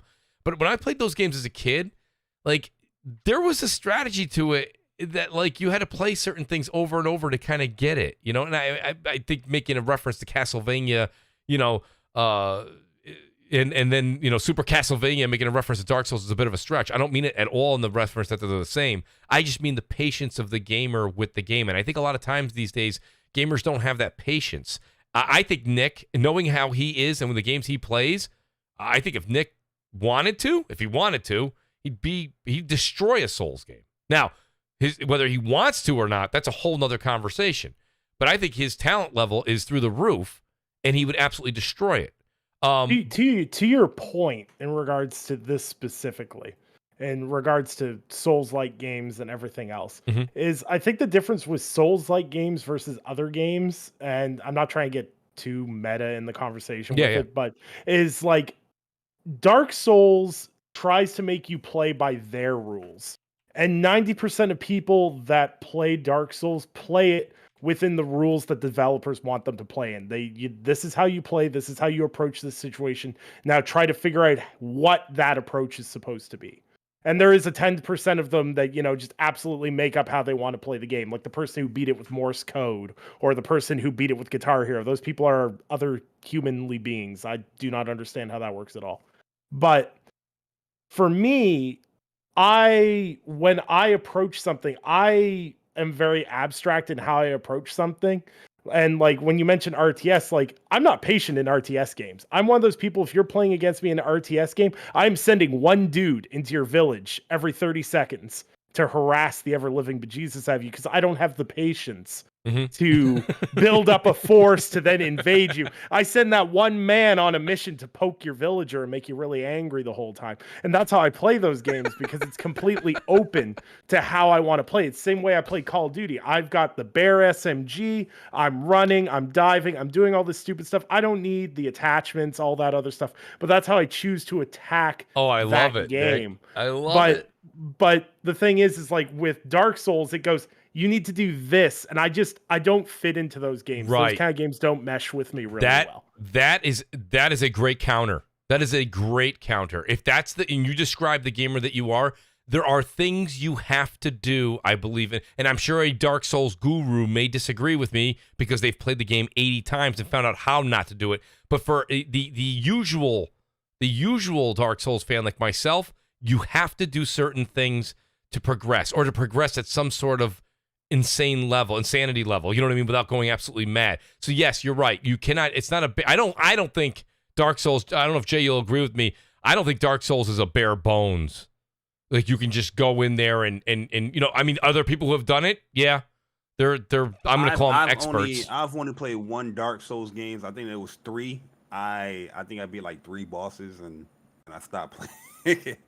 But that was after like, you know, a couple of years after like Bloodborne. I was like, yeah, this is much more slower. I get why people like it because it's a little bit more defensive oriented. But like I'm not saying that Bloodborne you can't be defensive either because you are a little defensive. But yeah, like Dark Souls, I'm not too fond with that series like that. But like when it comes to like Bloodborne or like Sekiro, yeah, those are my jam for sure. But with Elden Ring, I like the open world aspect. I like the fact that you have. See, that surprises like, what me, Jay. Nick is asking for. Nick is asking for all the options on how he want to play. I feel like you get that with Elden Ring because they showed like it does give more different styles yes. of plays right there. Actually, to Jay's point, the one Souls-like game that I actually really did enjoy was Bloodborne because it encouraged you to be aggressive and keep pushing forward and be on the offensive. I really appreciated that because like Sekiro, it deviated from Dark Souls. Like people could say they're Souls-like and everything else, but there was a big fundamental difference in how you play those games. I really appreciate that. I think From Software is an amazing developer. I'm no bueno at all. Yeah, No, that's true. And it's just interesting because, Jay, I don't know. I'm going to go ahead and say this, and we'll find out in February. From hearing the type of gamer that you are with Souls-like games, I don't know if Elden Ring is up your alley. Because I think even though it's open world and it does give you more options on how to attack your enemy, I still think it has the speed and feel of a Souls game and not so much of a Bloodborne or a Sekiro. Not for me, that's the one thing I was looking for. Like the dash, there's that little dash, like that Bloodborne dash where you have that invo frames. Yep. I saw it was much more faster. Like my man was like slashing up this boss. He fell back. My man powered up the sword. I was like, yeah, maybe you're right. I was just taking it at a much slower pace. Like when he was going up the side of that tower, and then he kind of thrashed down his parts. Yeah, I thought that looked a little slow, and I thought that kind of reminded me more of like Demon Souls / Dark Souls. But there are elements that you just said that I'm like, okay, yeah, all right, I can see that too. That's what makes Elden Ring exploration stuff. Like what I mean, I like that slow part as well. But I'm talking more like the combat within the battle between like a boss or like an enemy. I like how From Software Jay keeps calling these games like Bloodborne, Elden Ring. It's Dark Souls. You know what I mean? Because the characters are all the same. They have that low. There's no yelling. There's no. Maybe that's the thing. There's no yelling in any Dark Souls game. It's just whispering. It's like you finally reach this one guy that's so important. He's like, "You finally found me. I'm here. You made it." And I'm like, "Dude, speak up. Say something. I can't hear what you're saying." And it's it's just so it is what it is. I'm very excited for it. I really am. I get excited for it because it kind of comes to the whole Returnal conversation. And I remember a lot of people saying it online. I remember Persona saying it. I remember BG saying it. To beat a game like Elden Ring is, it's I would say it's rewarding, right? It's and I don't mean this figuratively, but I kind of do in a sense. It's like a trophy you hang, right? It's kind of like when you beat Returnal. There's definitely a pride factor there internally. I think you'll agree with that, Jay. Yeah, absolutely. Like that's definitely a factor as well. Like, this is going to be a game that is going to offer some challenge, and I'm going to accomplish it. Like, that desire to accomplish it is also a selling point in my opinion. But I'll say this though. It is coming out in a rough month, man. Like, Yeah, it is. It's not. It's not just. It's February. Like March is down the alley as well, and it's just like, damn, man. It's not like these games are like 10 hours. You know what I mean? Like the game that's coming out in February.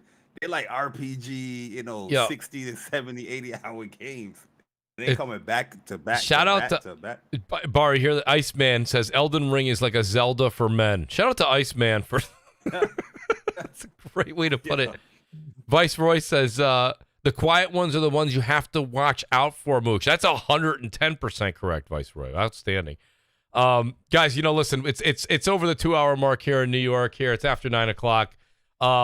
I had this was a great show. I had a really great time talking about games, situations, things that are going on in the week. There was a couple topics still to kind of get into, but I was actually going to bring up the Sega Microsoft thing, but I watched the great Jeff Grubb earlier today, and he kind of touched on it on his show, and it's really what you guys think. It's a deal for Azure. Yes, Sega's working on that big, whatever Jeff, if you're still in the audience, in air quotes, the big game they're working on or something like that. Game. Right, exactly. But it's like, Jeff and Mike kind of said, it's a business deal at this point. Don't look too much further into it. So I was like, what? I kind of, after listening to Jeff and Mike's podcast, I kind of put it down on my list a little bit because I feel like it didn't hold as much weight. Shout out to Jeff Grubb, though. Go and check out his show as well. Does a great job on Friday afternoons. But yeah, let's do some outros here, guys. And I want to say thanks to everybody because I know everybody wants to kind of have an adult beverage, get into their games that they just bought, whether it be Forza Horizon. I do have these 2 outstanding super chats, though. Shout out to the great Jeff B. Gaming. He says, I think Test Drive Unlimited Solar Crown could possibly take the open world arcade racer crown from Forza. Test Drive Unlimited Solar Crown. I mean, Jeff, we'll see about that. I apologize I didn't get to that during our Forza discussion. Jeff B. also comes back and says, PES Soccer is free to play. Will it be relevant too? I think PES Soccer has jumped the shark. I think that's come and gone. I think everybody saw that was That was a flop. Konami's got its problems. That ain't look good. Did not look good at all. And then Game Over Brian. Shout out to Game Over Brian. He says, "Hey Mooch, I'm not sure, panel. I want to test Jez and Nick gaming knowledge. When upgrading Final Fantasy VII Remake, do trophies pop automatically?" Yes. I haven't played Final Fantasy VII Remake yet, so I would not be able to answer. You your haven't question. what? Uh-oh, don't say that, Nick. Dude. Oh, Nicholas Nick. Downing. Sir, Don't sir, let Jay Barry from the Facebook days come back. Jay Nicholas almost Downing. called you with the only thing he left out was your middle name. That was Sir, I have never played a Final Fantasy game. I am not Oh starting no! Oh, Jay's getting in the car. Oh, Send me your shins. I need your shins. He's getting the shakes. Jay's got Jay. You got a fever? He's getting the twitch. Man, So- I legit just hopped out. So just so you know, Nick and Jez, that's one of Brian's go-to questions. So shout out Nice. to the great Game Over Brian. I appreciate that. And also shout out to Robert Smith. He says, "Great show, Mooch and panel." Biggie Butter says, "Mooch, great show, man. Outstanding." Guys, tweet it out. Let everybody know. Please hit the like button. Hit that subscribe button. I saw we got two. Joe Zombilla, outstanding. I have a subscriber. It's great. Stardust. Achero. I appreciate that. You guys are outstanding. I really, really appreciate you guys being here tonight. I said his name wrong, but I appreciate it nonetheless. Guys, let's do this. I'm going to go in reverse order and go ahead and say, Nicholas Downey, outstanding to have you, buddy. I know that you've got a heck of a work schedule. I do realize that, and you do so much great writing. I like that you kind of do it that old school. I read what you write, and it's outstanding. It's outstanding stuff. I think more people need to do it. Let people know where they can find you, and look forward to your DMs where Mooch will be bothering you again to come on the show. It's just outstanding to have you. But thanks for being here tonight, Nick. Absolutely. It's always a blast coming on and talking with you. And it's nice that my work schedule is finally alleviating my Friday nights again. But Yes. if people are interested in my lukewarm takes and my non-Final Fantasy playing, non-Elden Ring loving opinions, you can find me on Twitter at Nicholas_Downey. You can find all my written work at lordsofgaming.net. I've got an Age of Empires review dropping this weekend. And there's some things we're doing this month that you'll want to keep an eye out for. Awesome, Nick. Outstanding. And we will be advertising that as soon as you post it. I appreciate it, Nick. And then the great Jay Barry. Jay, great to have you tonight, buddy. You really threw a couple of zingers out there, especially that Halo one. You really had X-Bot. X-Bot had to pull a degree out. He had to change his clothes. A lot of things happened when that question popped. But nonetheless, Jay, always fun to hear what you got to say. One of the things I said when I first had you on the show and Persona was I just absolutely love the work that you guys do on Saturday morning. It's probably one of the best things. I'm always gaming at 11 o'clock. I put you guys on, and I listen, and you guys talk gaming nonstop. You throw a little dabble of news and rumors in there as they pertain to the Twitter spaces, but nonetheless, you guys talk gaming, and that's what I absolutely love. It's gaming 24/7. So, Jay, let people know where they can find you, and I can't wait to have you back on the show again real soon. Did I lose Jay? Oh, my bad. As far as where you can find me, guys, and I appreciate the shout out, Mooch. JBarry _ on Twitter, JBarry on YouTube, but do not follow me or subscribe to me if you are sensitive. But you can subscribe to What's Up PlayStation podcast, What's Up PlayStation on YouTube every Saturday, 11 a.m. Eastern time. We have What's Up PlayStation podcast with my boy Gaming with Persona, and we have a bang of a time. And tomorrow's going to be a good show as well. The news is kind of but we're gonna make it work. We're gonna make it work.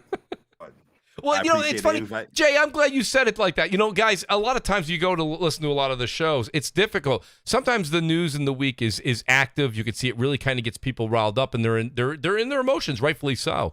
And then there's some weeks where, people go, geez, there's a lot to talk about, games released. And you're like, you know what, though? I got to be honest with you. Games releasing there's a shorter attention span there because A, people want to play their games, and B, there's not a lot to really say other than you enjoy it and you don't enjoy it and why or why not. So sometimes news being a little bit dry and games coming out, it's tough, right, Jay? It's tough to do a 2-3 hour podcast. It's not the easiest thing to do. Yeah. Tomorrow is going to be a lot of impressions. A lot of impressions. The news is just like kind of, when it comes to PlayStation, it's not the best of news weeks, but I'm sure you and Gaming Persona alone with his personality and the way he's got the voices set up, man, it's outstanding. He's like, I'm a console engineer too. It's so fantastic, man. Outstanding to have you guys, man. I'll be there 11 o'clock. Guys, check it out. Then I got the great Jez7780 who's here. Jez, I know you had a lot going on with the family as well. And sorry, I just, man. no, hey, listen, you got to do what you got to do. But in all honesty, love what you're doing, man. Love the Gaming Grindhouse. Love you on the Saltiest Gaming Podcast. Love everything you do, man. You're very vocal on Twitter and in the community. Your channel's doing fantastic. And thank you again for being here tonight. Let people know where they can find you next week on Grind My Gears. Yeah, thank you so much for the shout out. Yes, you can find me over at Jez7780 GMG over on the YouTube, and then Jez7780 on Twitter. But yes, we have the Gaming Grindhouse on Monday nights at 8:30 with frogs and panels. We gotta get you guys on here. We gotta get Mooch back and Jabari. Yes. We gotta get you guys returning, and Nick too. You need to come on there. But we will have the show on Monday. But also, I wanted to do something. I wanted to say something to everybody that, as predicted, next week Target is doing their buy two get one free in the U.S. All right. For video games. So they do that. So yeah, I'm ready to stack up on gaming. Was it Far Cry, Guardians of the Galaxy, and probably either FIFA or NHL. So wait, it's buy two get one free? Yes. But they now what's the caveat here? You know, you can't go buy two $10 ones and get a $70 one. No. So what they kind of do is they take the whole thing and they average it by 3. So each game is like 40. If you buy all $60 games or something, each one's like $44. So you could exchange them and stuff like that. That's how I got Cyberpunk. I get Cyberpunk, Assassin's Creed. That's how I got them last year. But and that's if you have physical versions. But yeah, they do the buy two get one for free. But it's mix and match. Some games though, like some of the Nintendo games though, they have some sort of caveats on them. But you could even get games that didn't come out yet. I know that's how you could like pre-order Battlefield, probably like that as well. And this is if you want to go physical though. But yeah, but they do it next week. They do the buy two get one free. It's video games like books, movies, all that stuff. But I do that in the talk. I got my cart lined up. I'm ready to go. So awesome. But yeah, great information. I appreciate that. Just please do tweet that out when that goes live. I know a lot of people like to take advantage of that. That's a great deal. So I appreciate that, Jez. Then I'll do a couple quick outros real quick. You had BRAP come in here. BRAP, that's Basement Radio Arcade Podcast. I think it's BRAP _ I can't remember, I have to look it up now real quick, actually. I apologize. Generally, I have everybody's down pat, and I don't have that one down pat. That's my own fault. There's BRAP right there. It's BRAP _ podcast. I thought that was right, but whatever. It's getting late, and it's Friday night. I got the right to be a little absent-minded. Nonetheless, right? And I got the great Crap Gamer. It's the _ Crap Gamer on Twitter, and it's Crap Gamer Reviews on YouTube. Pardon me. Yeah, and Xbox, it is Friday. Xbox just makes it easy. It's Xbot448 everywhere. Xbot448. Now, if I was in charge, I would make it Xbot448 Defense Lawyer. And actually, I'd make it 1-800-XBOT448 Defense Lawyer. Nonetheless, right? So, guys, outstanding show tonight. Please, on the way out, hit the like button. Go ahead and hit that subscribe button. It means the world to the Mooch. And if you want, hit that join button right above the description and become a Mooch Maniac family member. You got an emote, and you'll be getting a lot more content as the future goes on. I appreciate that, guys, and we'll see you next Friday, 7 p.m. Eastern Time. Again, I want to say thanks to Ed Sheridan, who's Fat Nuts on YouTube, for the Call of Duty Vanguard code. That was outstanding. And thank you again to Alan, a.k.a. at Beetle Comment, who works over at Turn 10 for the Forza 5 Premium Edition code. It has been an honor to play those games. And please, guys, go ahead and look for the review I'm going to be doing on Forza 5. Should be out Monday morning. We'll see you guys next week, Friday, 7 p.m. Eastern Time. Peace, good night, and enjoy your games.